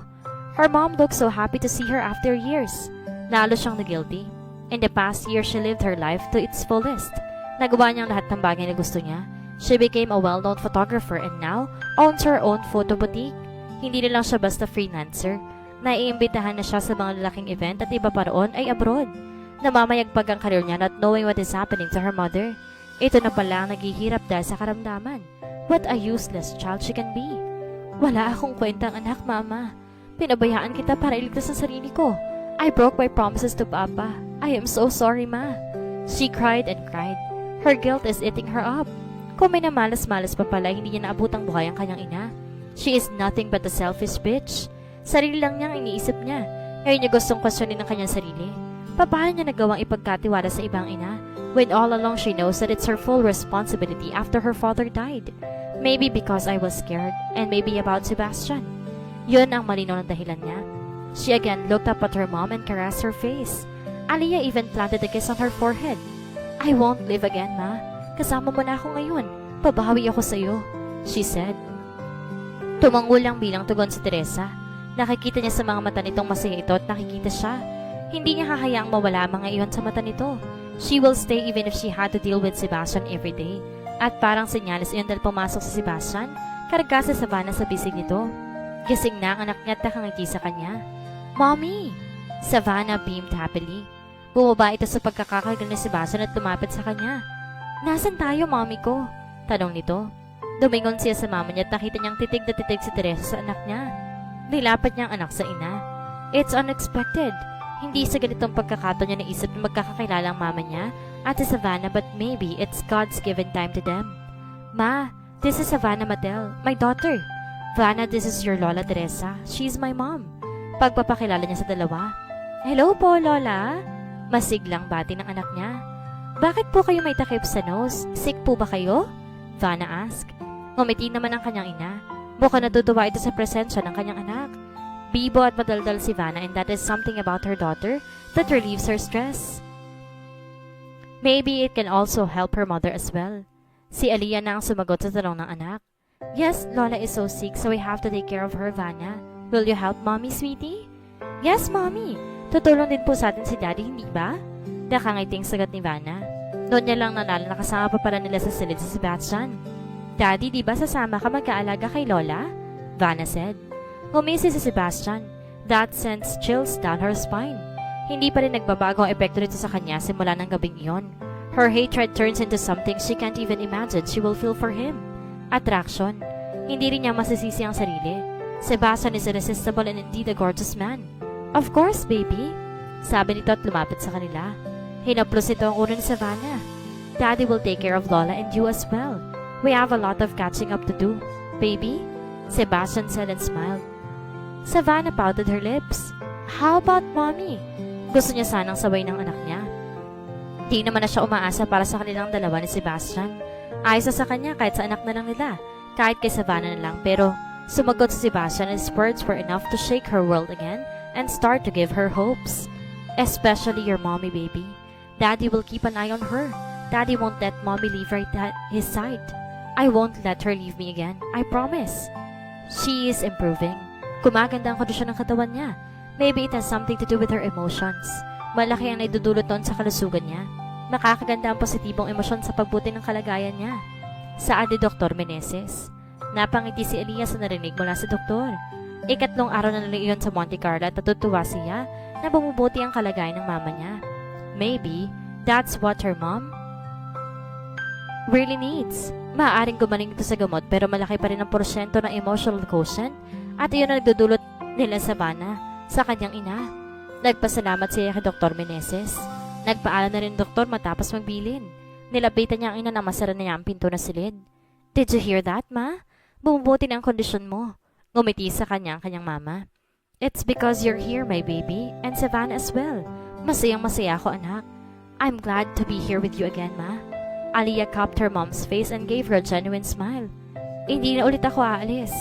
Pinisil ni Teresa ang kanyang kamay, tanda ng pagtugon nito.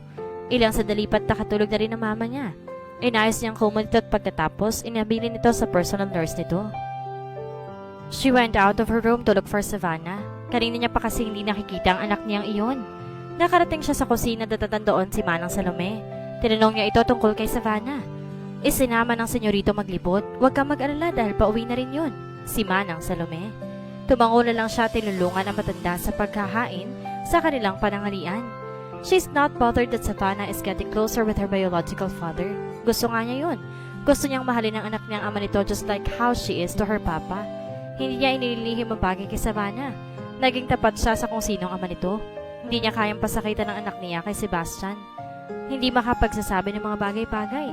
Hindi niya alam kung magpapasalamat ba siya na hindi pa siya kinokompronto ni Sebastian. Hindi pa ulit nakakapag-usap ng sarilinan. Maybe one of these days hihintayin na lang siguro niya iyon.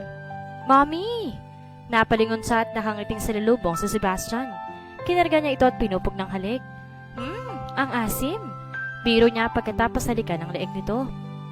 Umagik-hik si Savannah. Mommy, nagsakay ako sa horse ni Daddy. Mommy, ang ganda dun sa nipuntahan namin po. Burol daw yun sabi ni Daddy tapos may lake. Sabi ni Daddy doon daw kayo nakita dati. Mommy, gusto ko balik tayo doon.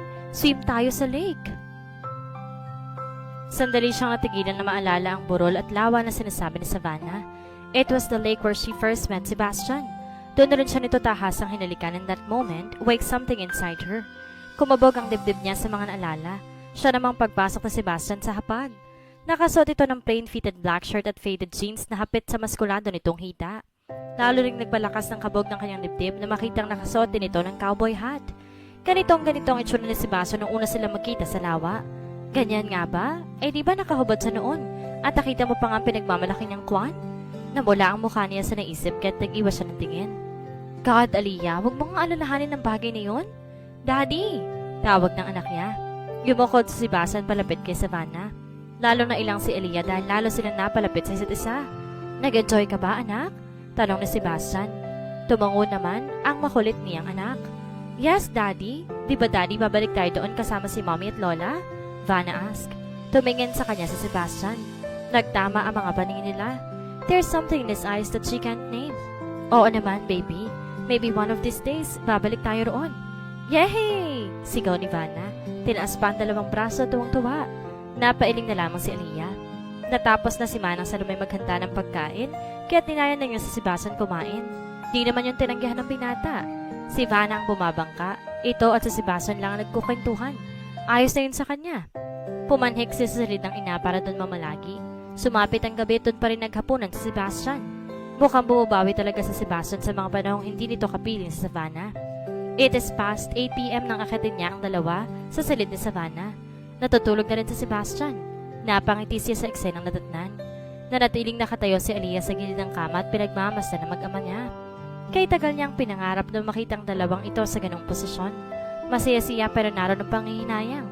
Matagal na sanang danas ni Savannah ang mga ganong bagay sa piling ni Sebastian kung hindi lang siya nagpatalo sa takot at awa para sa iba.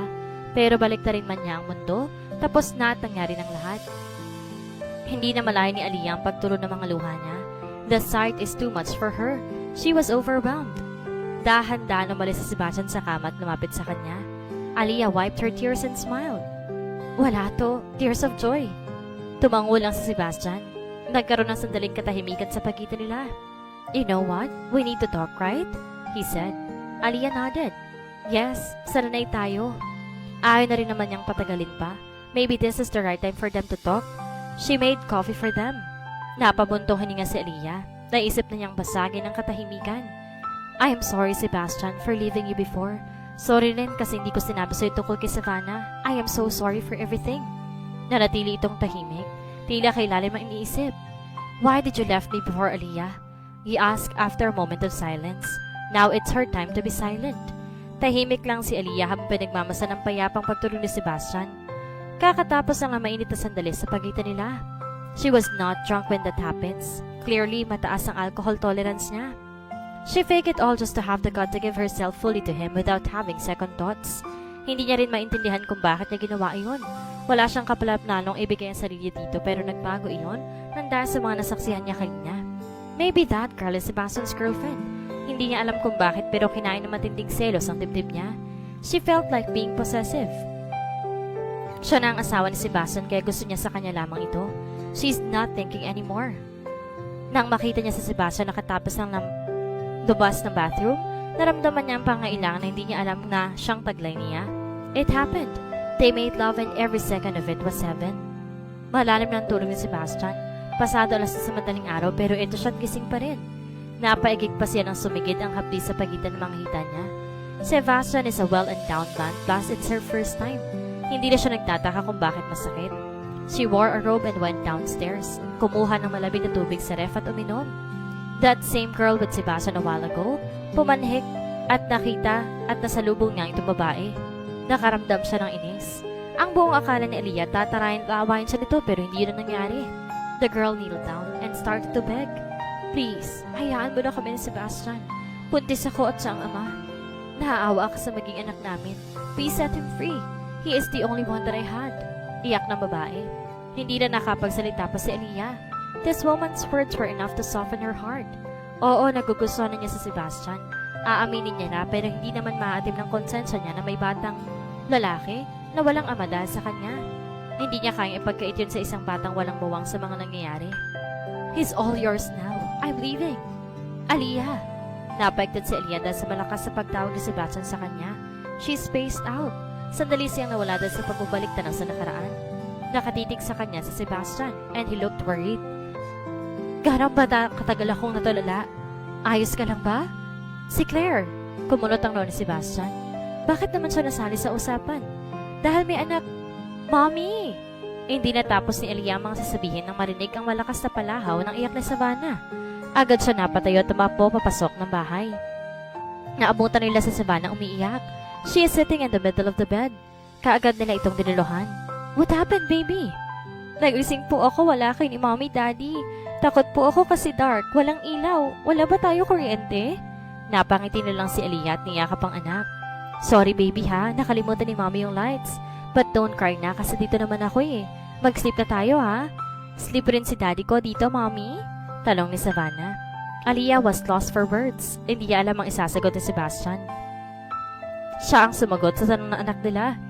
Daddy will sleep here so don't be scared, anak. Tumingin si Savannah kay Sebastian at lumapit dito para yumakap. Looks like Savannah is a daddy's girl.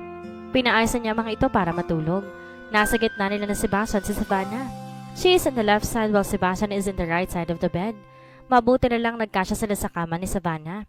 Good night, Mommy and Daddy, Savannah said. Good night, anak. Aliyah answered as she kissed Savannah's forehead.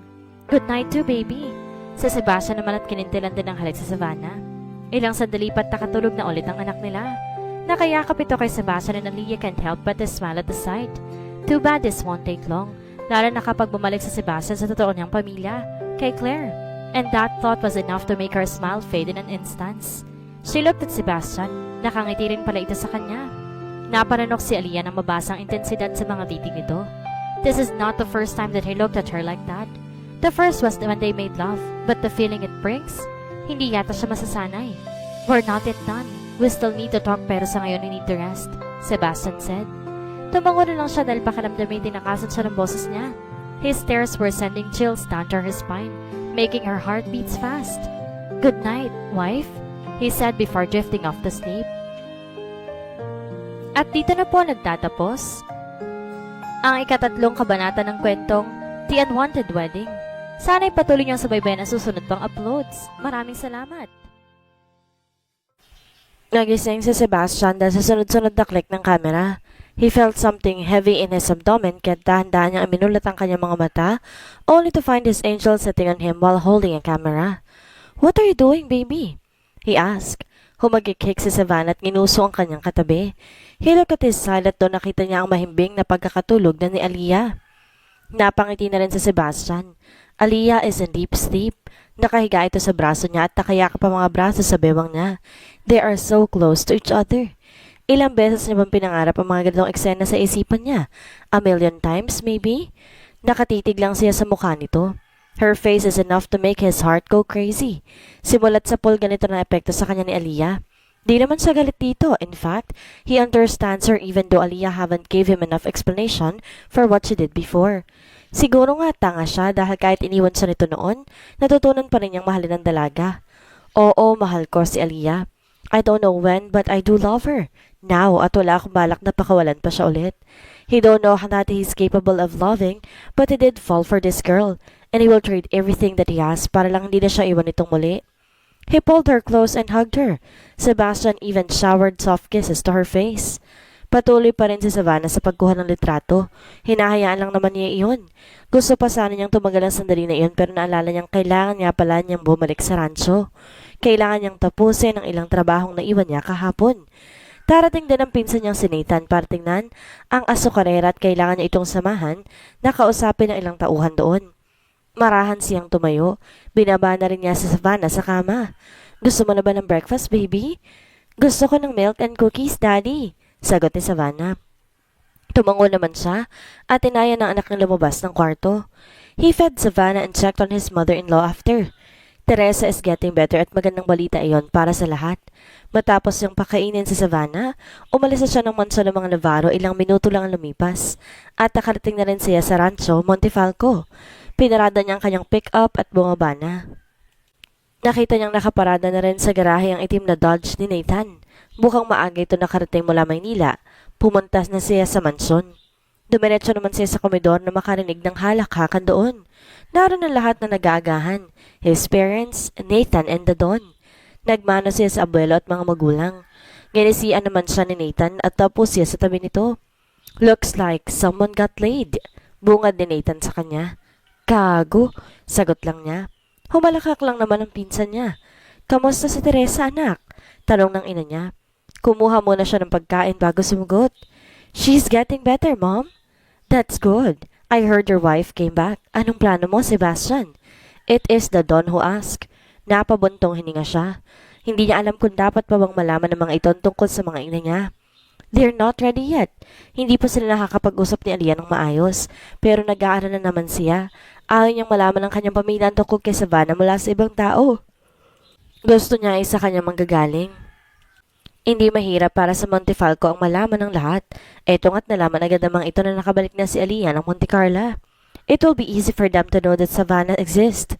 Hindi pa po kami nakakapag-usap, Lolo. Ayoko rin po mag-away kami dahil may nadadaming inosente sa mga nangyari noon. He meaningfully answered. And what do you mean by that? Tanong ng ama niya. Tumingin siya sa mga ito. Lahat nasa kanya ng atensyon. Even si Nathan. He bit his lip. May karapatan naman silang malaman. They are my family. Hay, bahala na. Aliyah and I have a daughter. Her name is Savannah Mattel. He spilled the beans already. Narinig niyang napasinghap ang kanyang ina. Natahimik ang lahat. Bakas din ang pagkagulat at katuwaan sa mukha ng kanyang ama at abuelo. Well, how sure are you na? Sa'yo nga ang bata. It's like what? 4 years since you last saw each other? Hindi ka nakakasiguro na walang lalaking umalikid sa asawa mo, Sebastian. Pagbasag naman ni Nathan sa katahimikan. Binalingan niya ang pinsan. Nakaramdam siya ng inis dito. It's like he is judging him. No, he is really judging him. Did he really think that I'm stupid enough para hindi gawin ang mga dapat kong gawin? I hired an investigator, an FBI agent to be exact, para sundan si Aliyah. I also conducted DNA test for Savannah since I saw her. I want to make sure everything bago ko kumilos at magbigay impormasyon sa iba. I'm not stupid, Nathan, and I'm not a Montefalco for nothing. He hissed. Mukhang hindi naman apekto ng pinsan niya sa pagtataas niya ng boses dahil nagkibit-balikat lang ito at nagpatuloy na sa pagkain. Muling bumaling si Sebastian sa mga magulang at sa abuelo nila. Seryoso ang mukha ni Don Montefalco, kaya bahaga siyang kanabahan. Pero nawala iyon ng magsalitang matanda. Kailan namin siya makikilala? I mean, your daughter? Tanong nito. Umiti siya sa abuelo. Right after Aliyah and I settled our issues, iuwi ko agad sila dito sa rancho.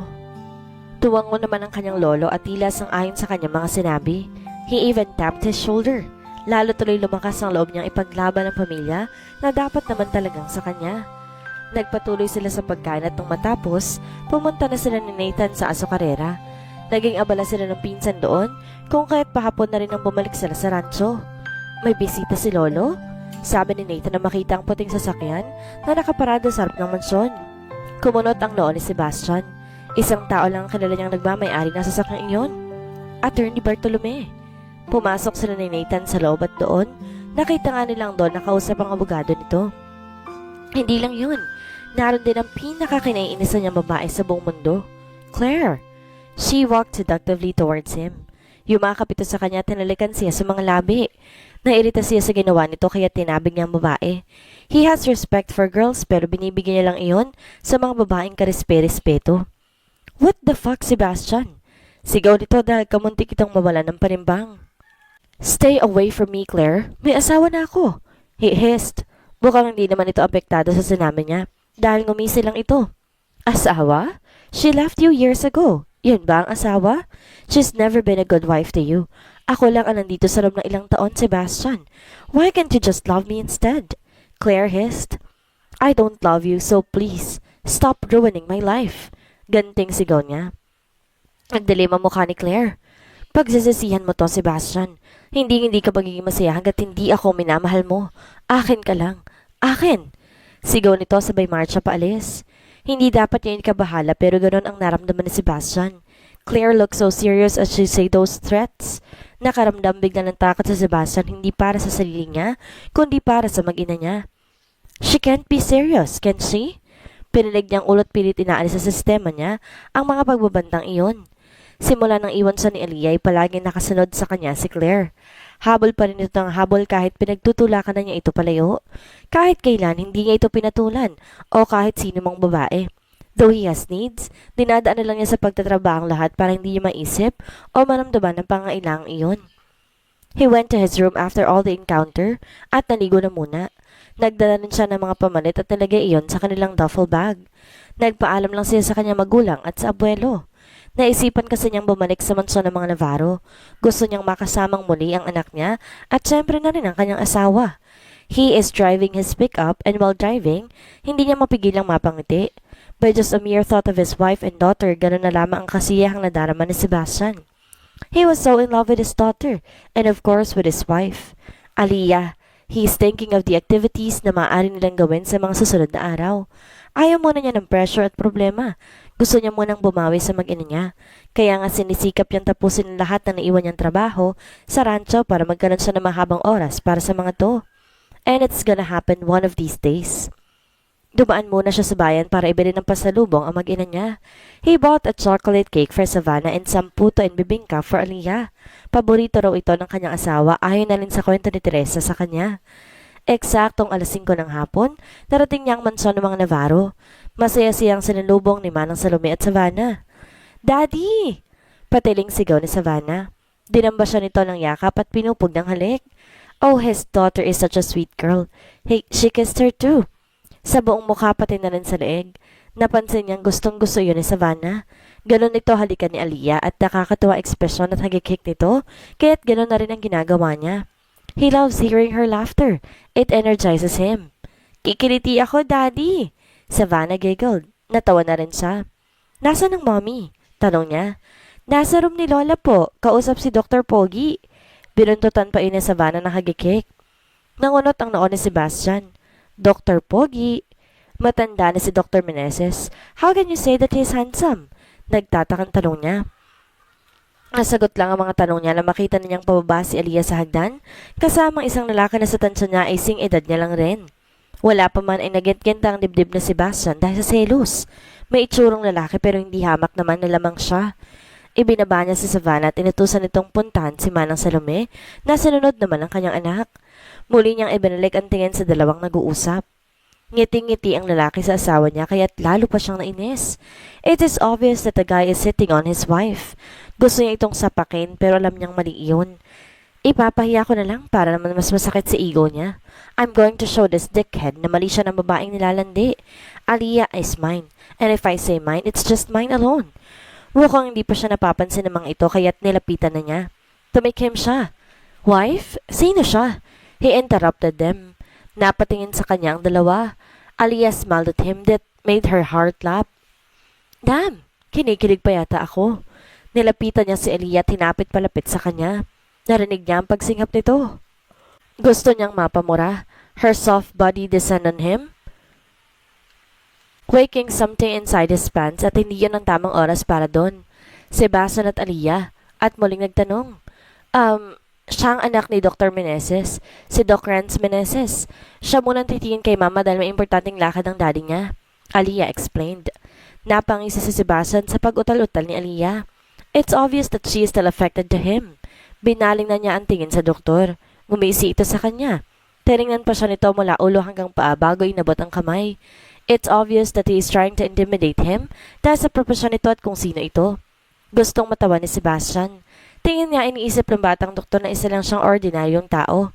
Marahil dahil sa forma at tindig niya. Nilahad nito ang kamay sa kanya. Dr. Meneses, nice meeting you.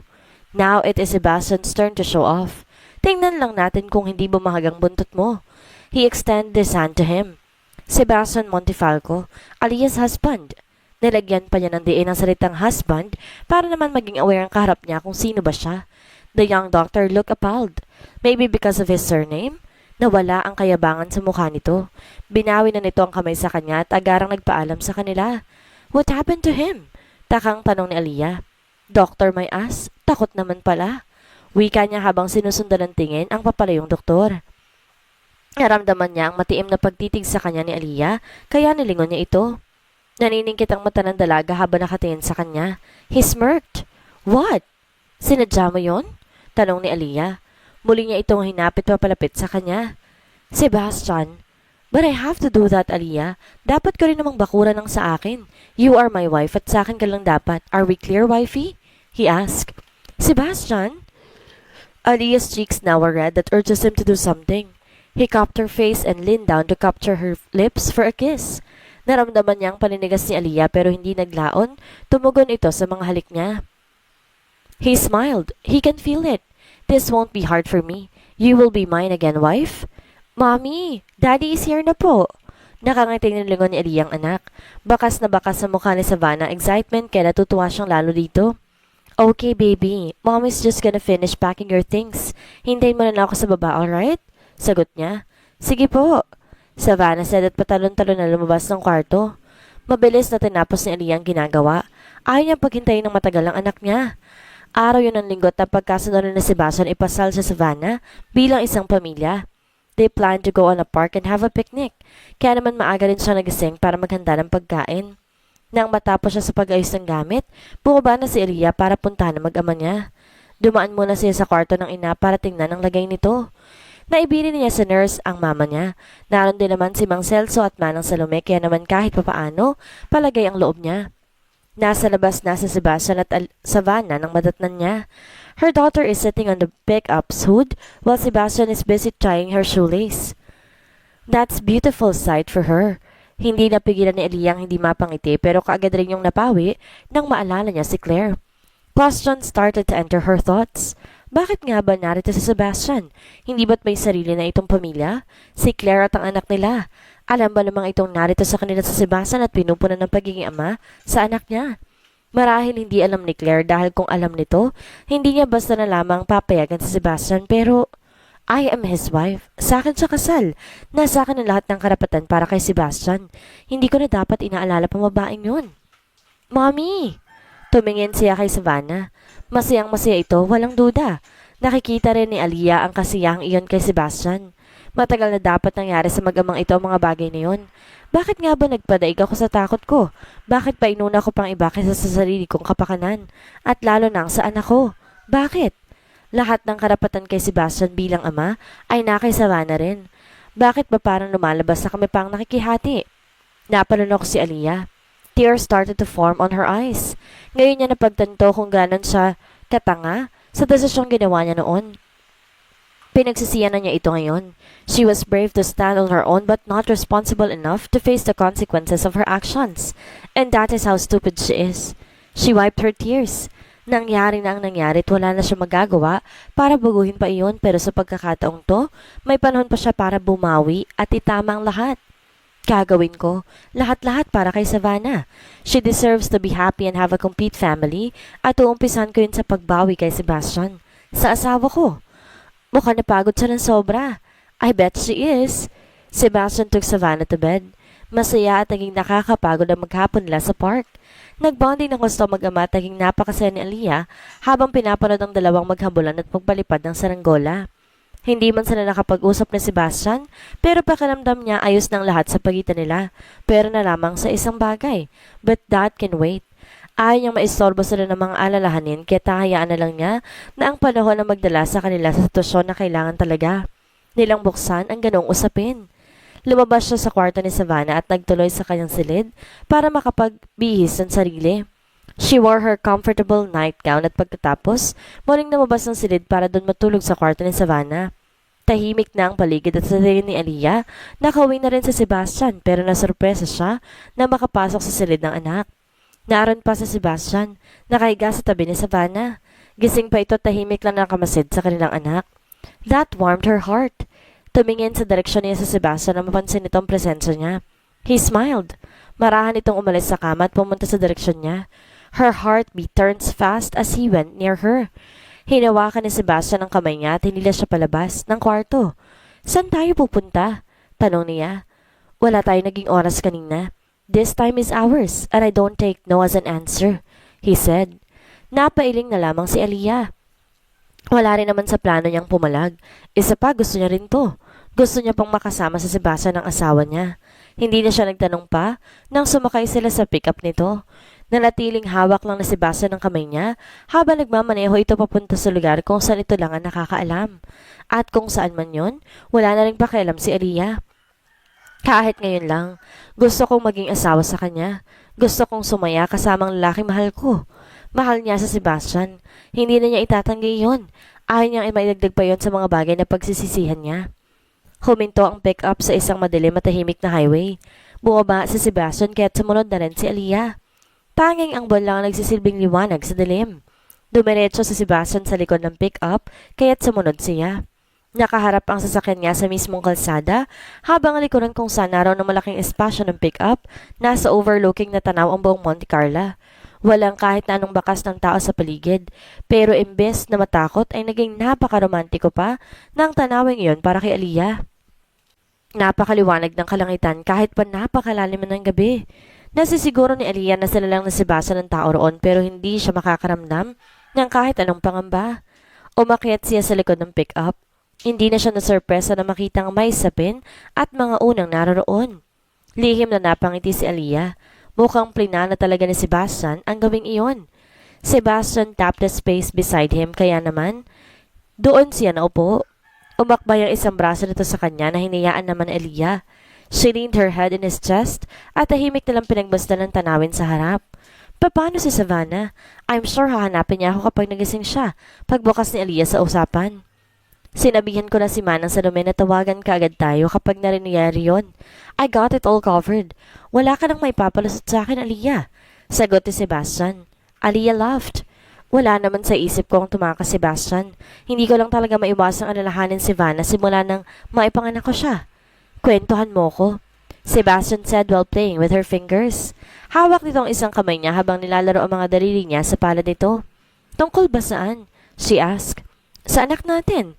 Yun lang ang sinabi ni Sebastian pero kakaibang kilig ang lumukob kay Aliyah. Anak natin. Hindi ko pa rin mapaniwala ang nagkaanak ako sa taong kinaiinisan ko noon. Sa isip-isip niya. Aliyah took a deep breath before she started the story. Hindi naman ako nahirapan sa pagbubuntis ko sa kanya. Hindi naman ako maselan kay Vanna pero dahil kasama sa paging buntis ang pag-iingat, huminto ako pansamantala sa photography. Inalagaan ko na mabuti yung bubit natin yun. Nung pinahirapan niya ako sa panganak, Sebastian kissed her forehead. Anong ginawa ng butbit natin? Napangiti si Aliyah nang maalala ang araw ng panganak niya. Ang likot niya sa loob ng tiyan ko.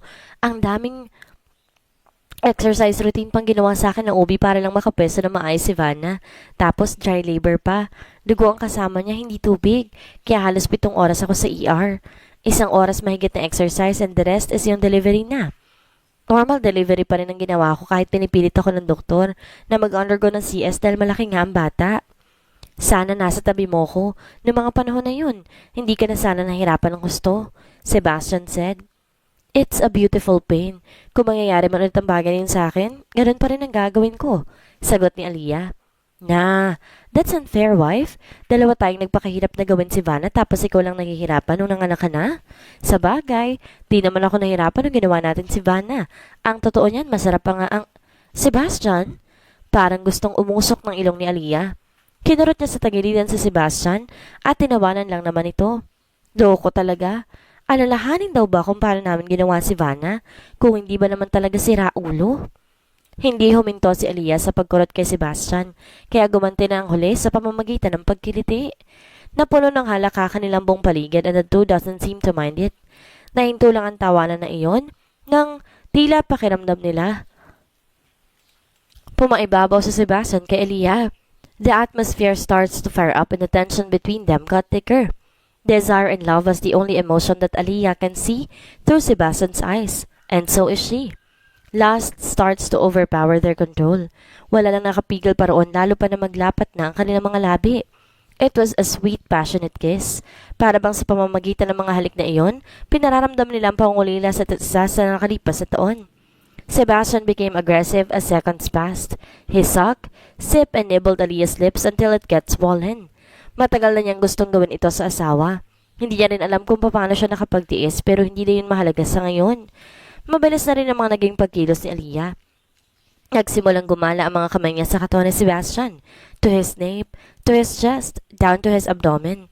Tinaas niya ang t-shirt na suot nito at hinubad ang pang-itaas ni Sebastian. Ang mga labi naman ni Sebastian bumaba sa leg ni Aliyah. He sucked and nibbled her sensitive skin. Ginawa niya iyon pababa hanggang sa marating niya ang dibdib ni Aliyah. Walang sabi-sabi, pinunit ni Sebastian ang nightgown ni Aliyah. At tama siya, wala itong suot na bra. Tanging ang manipis na red lacy undergarment na lang nito ang tumatakip sa kahubdan nito. Sebastian did not think twice. He immediately dove in for his treat. Ang malalaking palad ay dumapo sa dibdib ni Aliyah at nagmasahe. He smashed her. Wala namang ibang nagawa si Aliyah kundi ang umungol. Lalo siya nag-iinit dahil sa mga haplos ni Sebastian, and that feeling doubled when his mouth conquered her precious beak.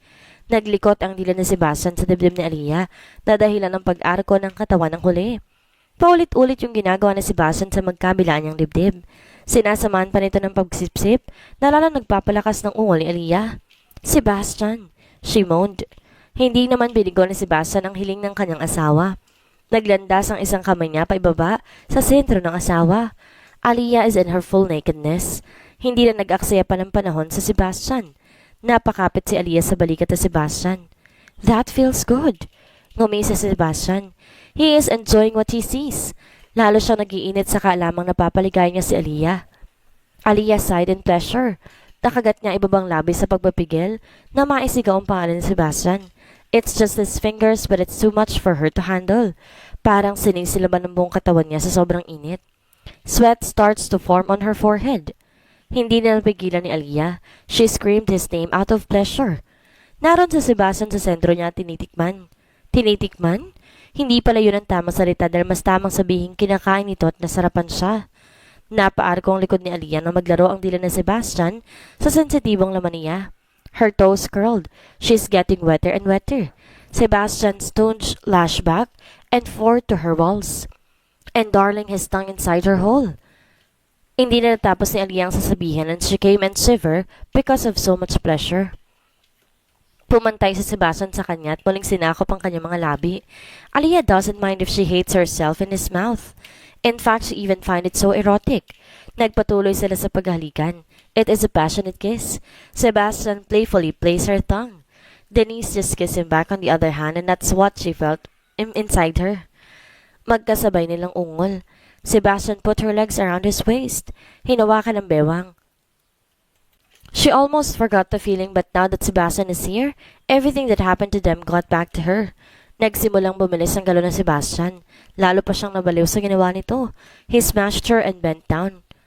His movements are getting meaner and rougher but she doesn't mind.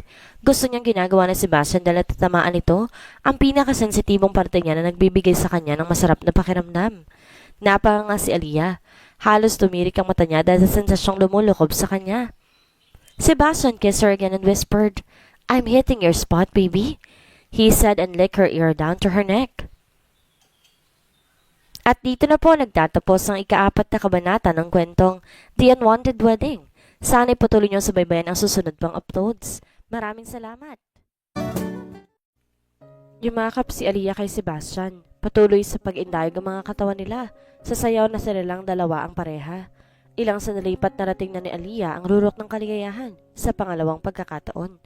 Nangihina pa siya dahil sa nagdaang unos, pero mukhang hindi pa tapos si Sebastian. He sat and put her on his lap. She is trailing him at nagsimula itong gabayan siya sa pagtataas baba. Mabagal lang ang galaw dahil nangihina pa si Aliyah. A few moments later, they start to rock each other's body again. Nakakapit si Aliyah sa balikat ni Sebastian habang nasa bewang naman niya ang kamay ng huli. Malapit na ako, ungol ni Sebastian.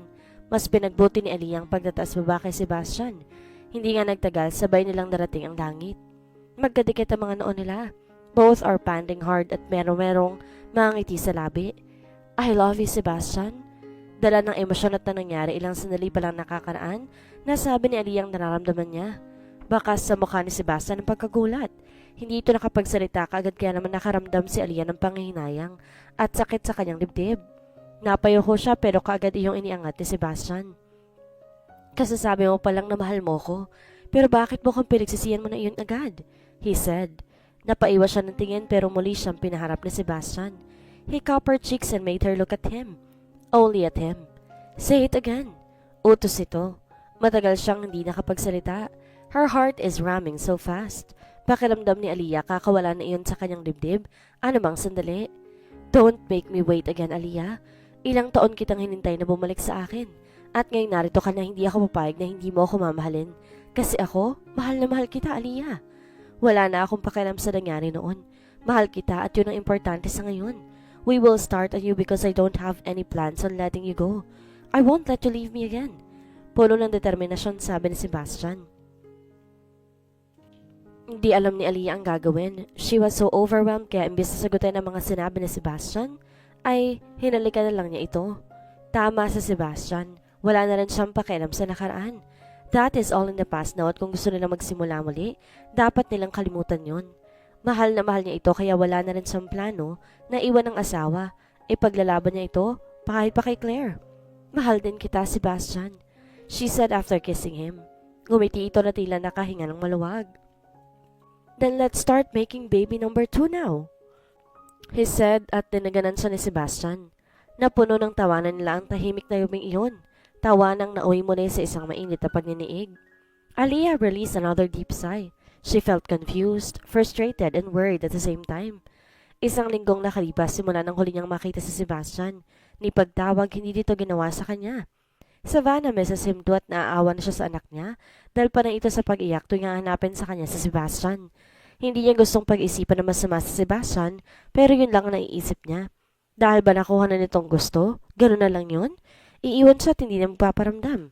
Napakasama niya kung ganun. Huwag kang mag-isip ng kung ano-ano anak.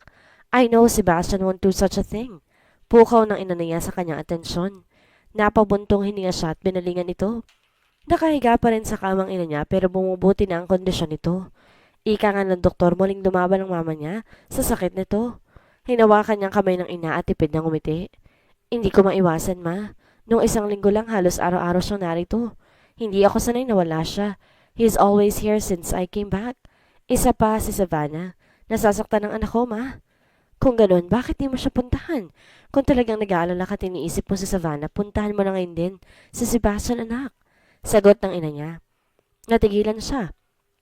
Ang isiping pupunta niya ito ay kalakip ng pagbabalik niya sa Rancho Montifalco at ang muli nilang paghaharap ng mga magulang na Sebastian. It is about time, Aliyah. Hindi habang buhay tatakbuhan mo sila. If you want Sebastian to come back, haharapin mo sila. Tama ang mama niya. Alam niya ni Aliyah pero handa na nga ba siya? She shook all of her what-ifs. Kung magiging duwag siya, maaaring mawala na ng tuluyan sa kanya ang lalaking pinakamamahal. Ayaw niyang magsisi ulit. If that is the only way for her to have a happy ending, then so be it. It's now or never. Ngumiti siya sa ina at ganon din ito sa kanya. Mukhang nabasa nito sa mga mata niya ang kanyang desisyon. Hintayin mo ko, Sebastian. This is me fighting for us. Daddy! Tipid na ngumiti si Sebastian kay Caitlin. Yumakap ito sa mga binti niya at ngumiti ng malawak, but that doesn't affect his heart at all. Hey, love! Si Claire yun. Lumapit ito sa kanya at hinagkan siya sa labi. Gusto man niya itong itulak, hindi niya magawa dahil ayaw niyang makita ni Caitlin na magaspa ang ugali niya pagdating sa ina nito. Si Caitlin at Claire ang dahilan kung bakit hindi niya nadalaw na isang linggo ang totoong mag-ina niya. Right after what happened to him and Leah, nadatan niya si Claire sa mansion kasamang batang sinasabi nitong anak niya raw dito. Si Caitlin, gustong pumalag ni Sebastian. Alam niya sa sariling hindi niya binuntis si Claire dahil ligtas ang mga naging pakikipagtalik niya dito. He never engaged himself to unprotected, maliban kay Aliyah. She is his wife, kaya hindi niya mapaniwala ang anak niya si Caitlin. And knowing Claire's reputation as a slut who fucks every bachelor in town, lalong hindi siya naniniwala dito. She showed his whole family a DNA test. Napaniwala nito ang buong pamilya niya pero hindi siya. Kaya't sa buong isang linggo na hindi siya nagparamdam kay Aliyah, inasikaso niyang DNA test ni Caitlin. He wanted to make sure hindi siya magpapatalo kay Claire. Gusto ni Caitlin mamasyal kasama ka. Family time, right, baby? Baling ni Claire kay Caitlin. Yes po, mama. Sagot ni Caitlin. He glared at Claire. Alam niyang may pinaplano ito but he won't win to this time. Tatapusin na niya ang lahat ng ilusyon ni Claire na maging asawa niya. Alam rin niyang ginagawa lang ito ng babae para magkaroon ng pagkakataon ang ama nito sa yaman ng mga Montifalco. They are not that smart to plan a scheme and he is not that stupid to get fooled. I have important things to do. Sagot niya. Tumaas ang kailan nito. Mas importante pa kaysa anak mo? Sikmat ni Claire. Huwag mong idamay ang bata dito, Claire. He is your daughter, Sebastian. Hanggang ngayon ba hindi mo pa rin matanggap na nagkaanak ka sa akin? Oo. Naiinis na talaga sa Sebastian. Talagang sinasagad ng babaeng itong pasensya niya. Because Aliyah is my only wife and Savannah is my only child. So stop this bullshit, Claire. Hindi mo makukuha kahit anong gawin mo si Aliyah. Siya lang ang mahal ko. Saksak mo yun sa kukote mo. He hissed and walked out. Sebastian, hindi pa tayo tapos mag-usap. Sigaw ni Claire habang nakasunod sa kanya. Hindi niya ito nilingon hanggang makarating sila sa salas ng mansyon kung saan naroon ang buong pamilya niya kasama si Attorney Bartolome. Claire's father. Ano nangyayari? Bakit ka sumisigaw, Claire? Tanong ni Attorney Bartolome. Si Sebastian, Daddy. Ayaw pa rin niya akong pakasalan. Sagot nito. Lalong nag-init ang ulo ni Sebastian. Marahas niya itong nilingon. For Christ's sake, Claire, wake up! Kasal na ako kay Aliyah at di ko babaguhin yun. Yun dahil ang pinakitaan mo ko ng anak. Si Savannah, siya lang ang anak ko at wala nang iba. He burst out. Gusto na niyang sampalin si Claire pero nirerendahan niya ang sarili. Nakikita pa rin sila ni Caitlin at narito rin ang magulang niya. He don't want to hurt her mother's feelings. Isa ito sa napaniwala ng baliw na si Claire, kaya naman pipigilan niya ang palinibugho dito hanggat kaya niya. How could you? Anak mo rin si Kate. Kumuyong ang kamo ko. Alam na alam ni Claire kung paano siyang patatahimikin at tuloy ang paggamit sa bata. Akma na siyang magsasalita muli na makita niya ang pagpasok ni Alex sa pinto ng mansyon.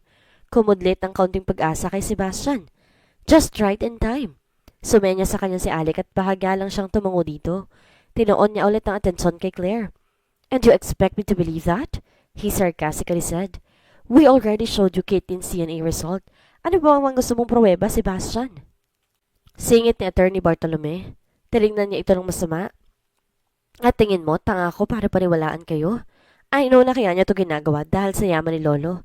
You think we're stupid not to find out na lahat ng loses sa pera ng kumpanya dahil sa mga pabayang empleyado? Don't fucking fool me, Mr. Bartolome. He hissed to his face. Nakita niya ang biglang pamumutla ng matandang abogado.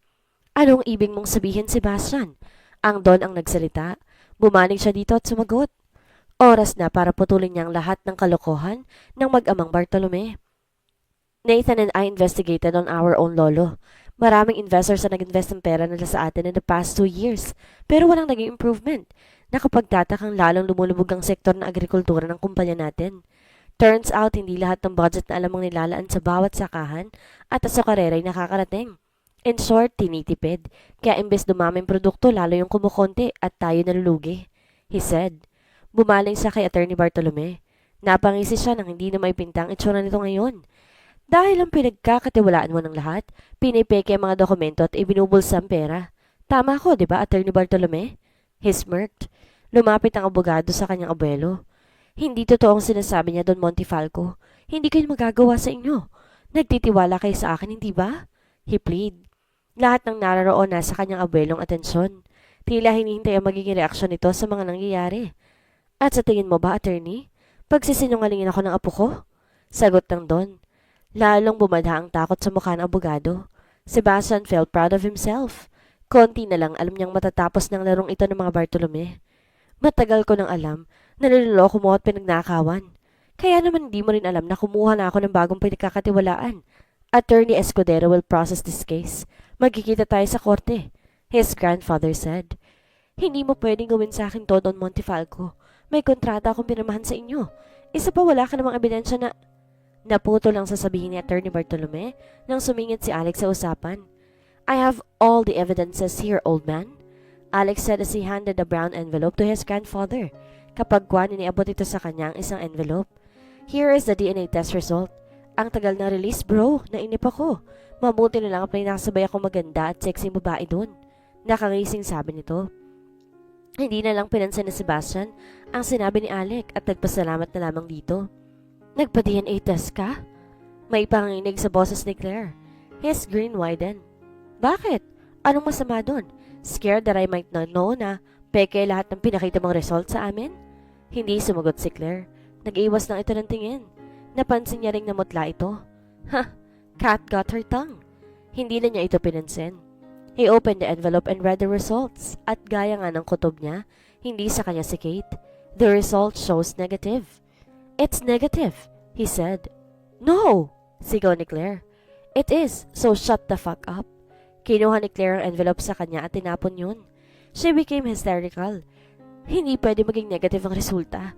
Hindi pwedeng mauwi sa wala ang lahat ng pinaghirapan ko para makuha ka lang, Sebastian. Nagawa ko ng paalisin si Aliyah sa buhay mo noon at gagawin ko yun ulit para maging akin ka lang. And I'm sure it'll be easy because that bitch is so stupid to believe that I'm pregnant with your child. Claire blurted out. Nanigas si Sebastian sa kinatatayuan niya. Gusto niyang saktan si Claire. Anong ginawa nito noon? May kinalaman ito sa pag-iwan sa kanya ni Aliyah? How dare she? Nagdilim ang paningin ni Sebastian. Akma na niya itong sasampalin ng isang boses na nakapagpatigil sa komosyon ng lahat. Hindi totoong lahat? Natoon ang lahat sa nagsalita. Sebastian's heart immediately went rigid as he saw Aliyah. Oh damn, I miss her. Gustong takboy ni Sebastian ang distansya nila ni Aliyah para yakapin ito, pero hindi yun ang tamang oras. Lumapit sa kanila si Aliyah. Blanco ang ekspresyon ng mukha nito pero mababakas ang matinding galit at puot sa mga mata nito. And those eyes darted at one person. Kay Claire na sa kabilang banday nakangisi at bukal nasisiyahan pa sa nangyayari. Niloko mo ko? Maraing tanong ni Aliyah. I did. And since you're stupid, ngayon mo lang nalaman. Hindi pa natatapos si Claire ang sasabihin, ay mabilis na umigkas ang kamay ni Aliyah pasampal sa pisngi nito. Kaliwat kanan. Napasingap ang lahat. Kitang-kita kay Aliyah ang galit at mukhang walang makakapigil dito. Bitch! Sigaw ni Claire sabay hablot sa buhok ni Aliyah. Gumanti naman ang huli na nauwi sa sabanutan. Sinakripisyo kong anak ko para sa taong kagaya mo. Papatayin kita. Sigaw ni Aliyah. Binabawi ko lang ang para talaga sa akin. Akin si Sebastian. Sigaw rin ni Claire. Oh my God! Stop them, Sebastian! Sigaw ng kanyang ina na yakap na ngayon ng papa niya. And that's what he did. Inawat nga niyang mga ito. Niyakap niya si Aliyah sa bewang nito at hinila palapit sa kanya. Ganon din ang ginawa ni Alec kay Claire. Bitiwan mo ko. Papatayin kong babaeng yan. Sigaw ni Aliyah. Stop it, wife! Niyakap niya na mahigpit ang asawa at pinakalma ito. Dumating naman ang iba pang tauhan ng manson at inilabas sa mag-amang Bartolome. Nagsisigaw si Claire samantalang payapa namang sumama ang ama nito. Bro, ako lang bahala sa kanila, Alex said. Thank you, bro, he replied. Tumango ito at nagpaalam na sa lahat. Napabuntong hininga na lang si Sebastian. He hoped that everything is over now. Bumaba ang tingin niya sa yakap na asawa. Aliyah is crying.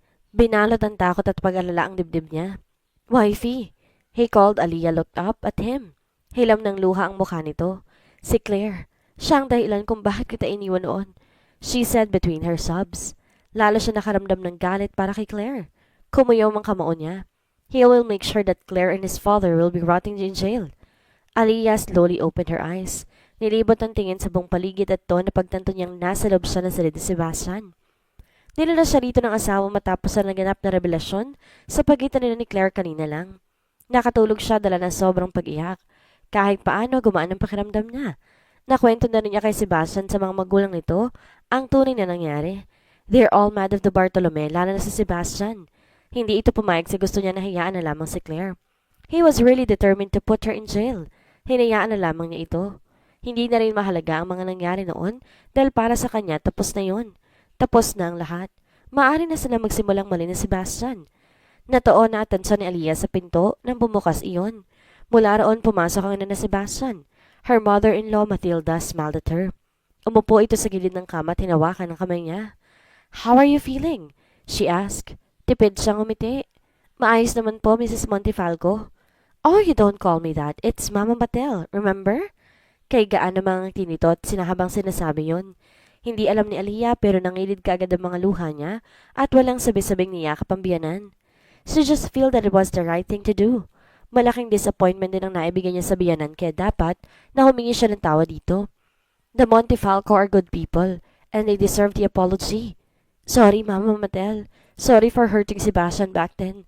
Sorry for not staying. Sorry. She said between her sobs. Natakot ako at masyado nagpadala kay Claire. Maraming panahon ang nasayang. Nasaktan ko kayo nila Mama at Sebastian.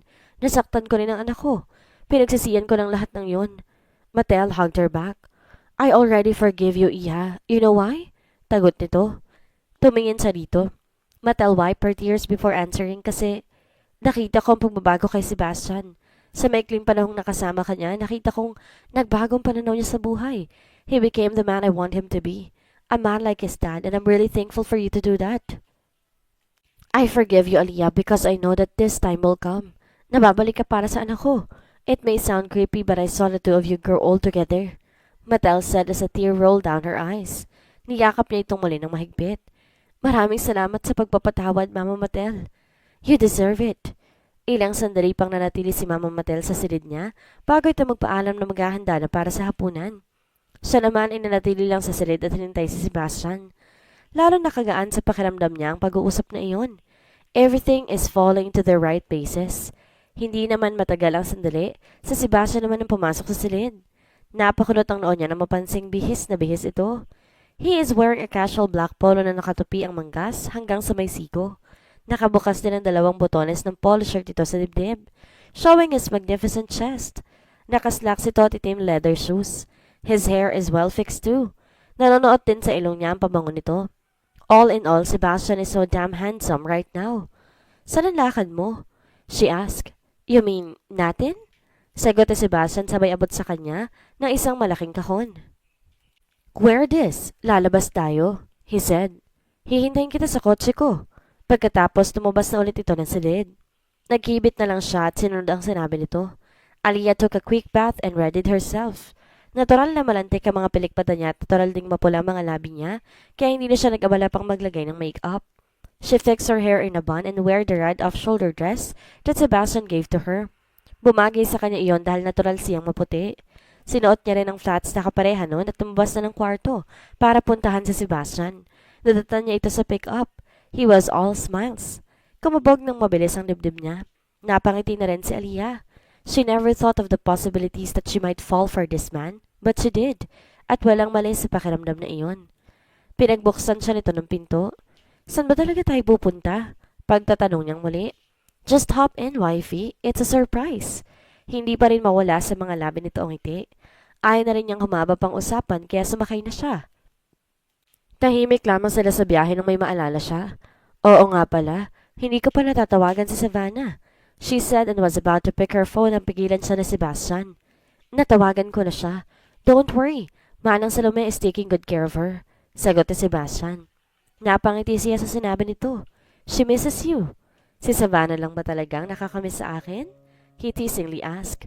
Nag-iwas siya ng tingin. Pakiramdam ni Aliyah nagbikig ang lalamunan niya. Nag-init din ang mga pisngi niya. Tell me, wife. Bahagyang tumingin si Sebastian sa kanya dahil nagmamaneho ito. Do you miss me? Pinagsalikop ni Aliyah ang mga kamay niya. Shit, bakit ba ako kinakabahan? Madali lang naman ang tanong niya. Kayang-kaya ko yung sagutin. Bakit ba ako nagkakaganito? Wife, I'm waiting. Sebastian keeps on teasing. She released a loud breath. There is no point on denying kaya naman sumagot na siya. Yes, I miss you. Napasinghap siya ng inihinto ni Sebastian ng sasakyan at pabilis siyang kinabig papalapit dito. Sebastian. Everything that she was about to say were locked in her mouth as Sebastian her mouth fully. It's not a sweet kiss. It is a passionate yet aggressive kiss. Every move of his mouth is urging her to kiss him back and that's what she did. A soft moan escaped her mouth when he sucked her tongue. Para siyang mauubusan ng hangin sa ginagawa nitong paghalik. Pero bago pa lumalim ng tuluyan ang halik nito, lumayo na si Sebastian. He smiled and started to shower tiny kisses around her face. I miss you more. Tinampal niya ang balikat nito. Loko ka talaga. They both laughed and Sebastian continued to drive. Ilang sandali pang lumipas, napakunot ang noon ni Aliyah na makita ang pamilya na daan na tinatahak nila. Anong gagawin natin sa burol? She asked. Hindi sumagot si Sebastian. Patuloy lang ito sa pagmamaneho. Si Aliyah naman panay ang tanong pero nakarating na lang sila sa pupuntahan at lahat, hindi pa rin sumasagot si Sebastian. Bumaba sila ng sasakyan at naglakad-lakad. Seriously, Sebastian? Pinagsot mo pa ako ng dress tapos dito lang naman pala tayo pupunta sa... Bigla ay nagliwanag ang paligid. Balot ng Christmas night sa mga puno't halaman and it made the whole place romantic and beautiful. Pati ang lawa kung saan niya unang nakita si Sebastian. Kitang-kita niya dahil sa liwanag ng paligid. Sebastian, you like it? He asked. Nakayakap na ito ngayon sa likuran niya. His chin was rested in his shoulders. Napakalapit nila sa isa't isa na lalo nakapagpakabog sa kanyang dibdib. I do. It's beautiful. How about this? Kulang ang salitang gulat para ilarawan ang naging reaksyon ni Aliyah na makita ang isang kahitas sa kamay ni Sebastian. The mere sight of that red velvet box gave her mixed emotions. Humarap siya kay Sebastian. Kinuha naman ito ang kamay niya at binuksan ng kahita. Alam na niya ang balak nitong gawin pero hindi niya pa rin maiwasan ng kabahan. Sebastian looked at her intently. His eyes were full of love and sincerity. He took her hand as he started to speak. Aliyah, alam ko nagsisimula pa lang ulit tayong dalawa. Yes, we did say I love you but I'm not contented with that. Gusto ko makasama ka and that means always. Morning, noon, and night. Hours, minutes, seconds. days, months, and even years. Gusto kong ituloy ang sinumpaan natin noon sa Diyos. This time with love lingering on us, he said. Sebastian, Sebastian, slowly got down on his knee. Tears started to form on her eyes. Umaapaw sa kaligayahan ng puso ni Aliyah. Everything that is happening is just one of her dreams. Hindi niya akalaing matutupad iyon. Nagsimula man sila ni Sebastian sa hindi magandang sitwasyon, eto naman sila ngayon at nagsisimulang muli sa parang pareho nilang gusto. Walang sapilit ang magaganap. Binuksan ni Sebastian ang kahita at doon ay kinuhang singsing. It is a gold band with a portion of diamond in the middle. It is simple but it's very beautiful in her eyes. Sebastian took her hand and say, Mrs. Aliyah Shane Navarro Montefalco, will you marry me again? Wala nang pag-iisip na naganap dahil alam ni Aliyah sa sarili na ito na ang kanyang gusto. Na ito ang sinisigaw ng kanyang puso. Yes, Mr. Sebastian Montefalco, she answered. Sinuot niyang singsing at mahigpit na niyakap si Sebastian. Walang pagsidla ng tuwa ni Aliyah. The 4 years of being away from each other is all worth it. Sebastian's all worth it. Everyone, lumabas na kayo. She said yes. Sigaw ni Sebastian na kababakasan nila nagaya ang tinig. Mula sa kung saan, lumabas sa mga taong hindi inaasahang naroon. Sebastian's family is there. Si Mama Matel, si Papa Daniel at maging ang Don ay naroon. Naroon din si Alec. Her family is there too. Her mom na nakaupo sa wheelchair, tulak-tulak ni Mang Celso. Naroon din naman si Manang Salome. Hawak si Savannah. Everyone started to congratulate them. Kitang-kita ng mga itong kasiyahan para sa kanila, lalo na ang kanyang ina. Teresa even mounted I love you to her. Natutuwa si Aliyah at muli, napasaya niya ang ina. Bumaling naman ang mga mata niya kay Savannah. Her daughter ran to them. Kinuha ito ni Sebastian at kinarga. Daddy ko, namiss kita. Savannah beamed. Sebastian chuckled and lightly pinched Savannah's cheeks. Me too, sweetheart. Daddy misses so much. Sagot naman ni Sebastian at pinupog ng halik si Savannah. Her daughter giggled. The sight is one she'll be looking forward for the rest of her life. Si Mommy naman, Daddy. Kiss mo siya, Savannah said. At dahil sa sinabi yun ng anak nila ay natuon sa kanyang atensyon ng lahat. Savannah, sabay niya sa anak at ibinaba ni Sebastian si Savannah. Muli itong pumaling sa kanya. Mukhang gagawin nga talaga nitong sinabi ng anak nila. We haven't sealed my proposal yet. Nakangising sabi nito. Sebastian, hindi naman na kailangan. I did say yes already. Sagot niya pero walang mukhang balak pagpapigil ang asawa niya. Sebastian pulled her closer. Narinig niyang hiyawan ng pamilya nila. Lalo siya nakaramdam ng hiya, pero hindi na rin niya mapigilang mapangiti. Gusto rin naman niyang maramdamang muli ang mga halik ni Sebastian. She wanted to feel the tingling sensation every time he kissed her. Hindi na pinatagal ni Sebastian ang paghihintay dahil masuyo siya nitong hinalikan. The kiss is sweet and gentle. Narinig niya pa ang pag-iingay ng mga nasa paligid nila, pero hindi na yun alintana pa ni Aliyah. They kissed as if no one is there. Siya lang at si Sebastian. Yun na ang umpisa ng kanilang panghabang buhay na magkasama. Na alam nila sa isa't isa na sila nakatadhana ng forever. Magsasama. Kahit dumaan man ang ilang taon na hindi magkasama. Mahal pa rin nilang isa't isa. Huwag padalos-dalos ang paggawa ng desisyon. Laging isipin ito ng mabuti para sa huli, hindi magsisi. Ikalma ang sarili. Huwag magdesisyon kung ikaw ay galit. Sana'y may natutunan tayong aral. Alamin muna ang buong katotohanan bago magdesisyon. Pinsan mali ang ating interpretasyon base sa ating nakikita. Magtanong, walang masama kaysa magsisi sa huli. May mga tao na gusto makasino ng iba para sa pansariling kasiyahan at yun ay si Claire. Selfish sa pagmamahal kay Sebastian dahil doon, hindi naging maganda ang naging dulot noon sa kanya. Gumawa pa siya ng kwento para lang maghiwalay ang dalawa ng ilang taon. Sana wag tayong manira ng pamilya na iba, lalo kapag kasal at may anak na ito. Kung mahal mong isang tao, hayaan mo siyang maging masaya. At dito na po nagtatapos ang huling kabanata ng kwentong The Unwanted Wedding. Sana patuloy niyo subaybayan ang susunod pang uploads. Maraming salamat!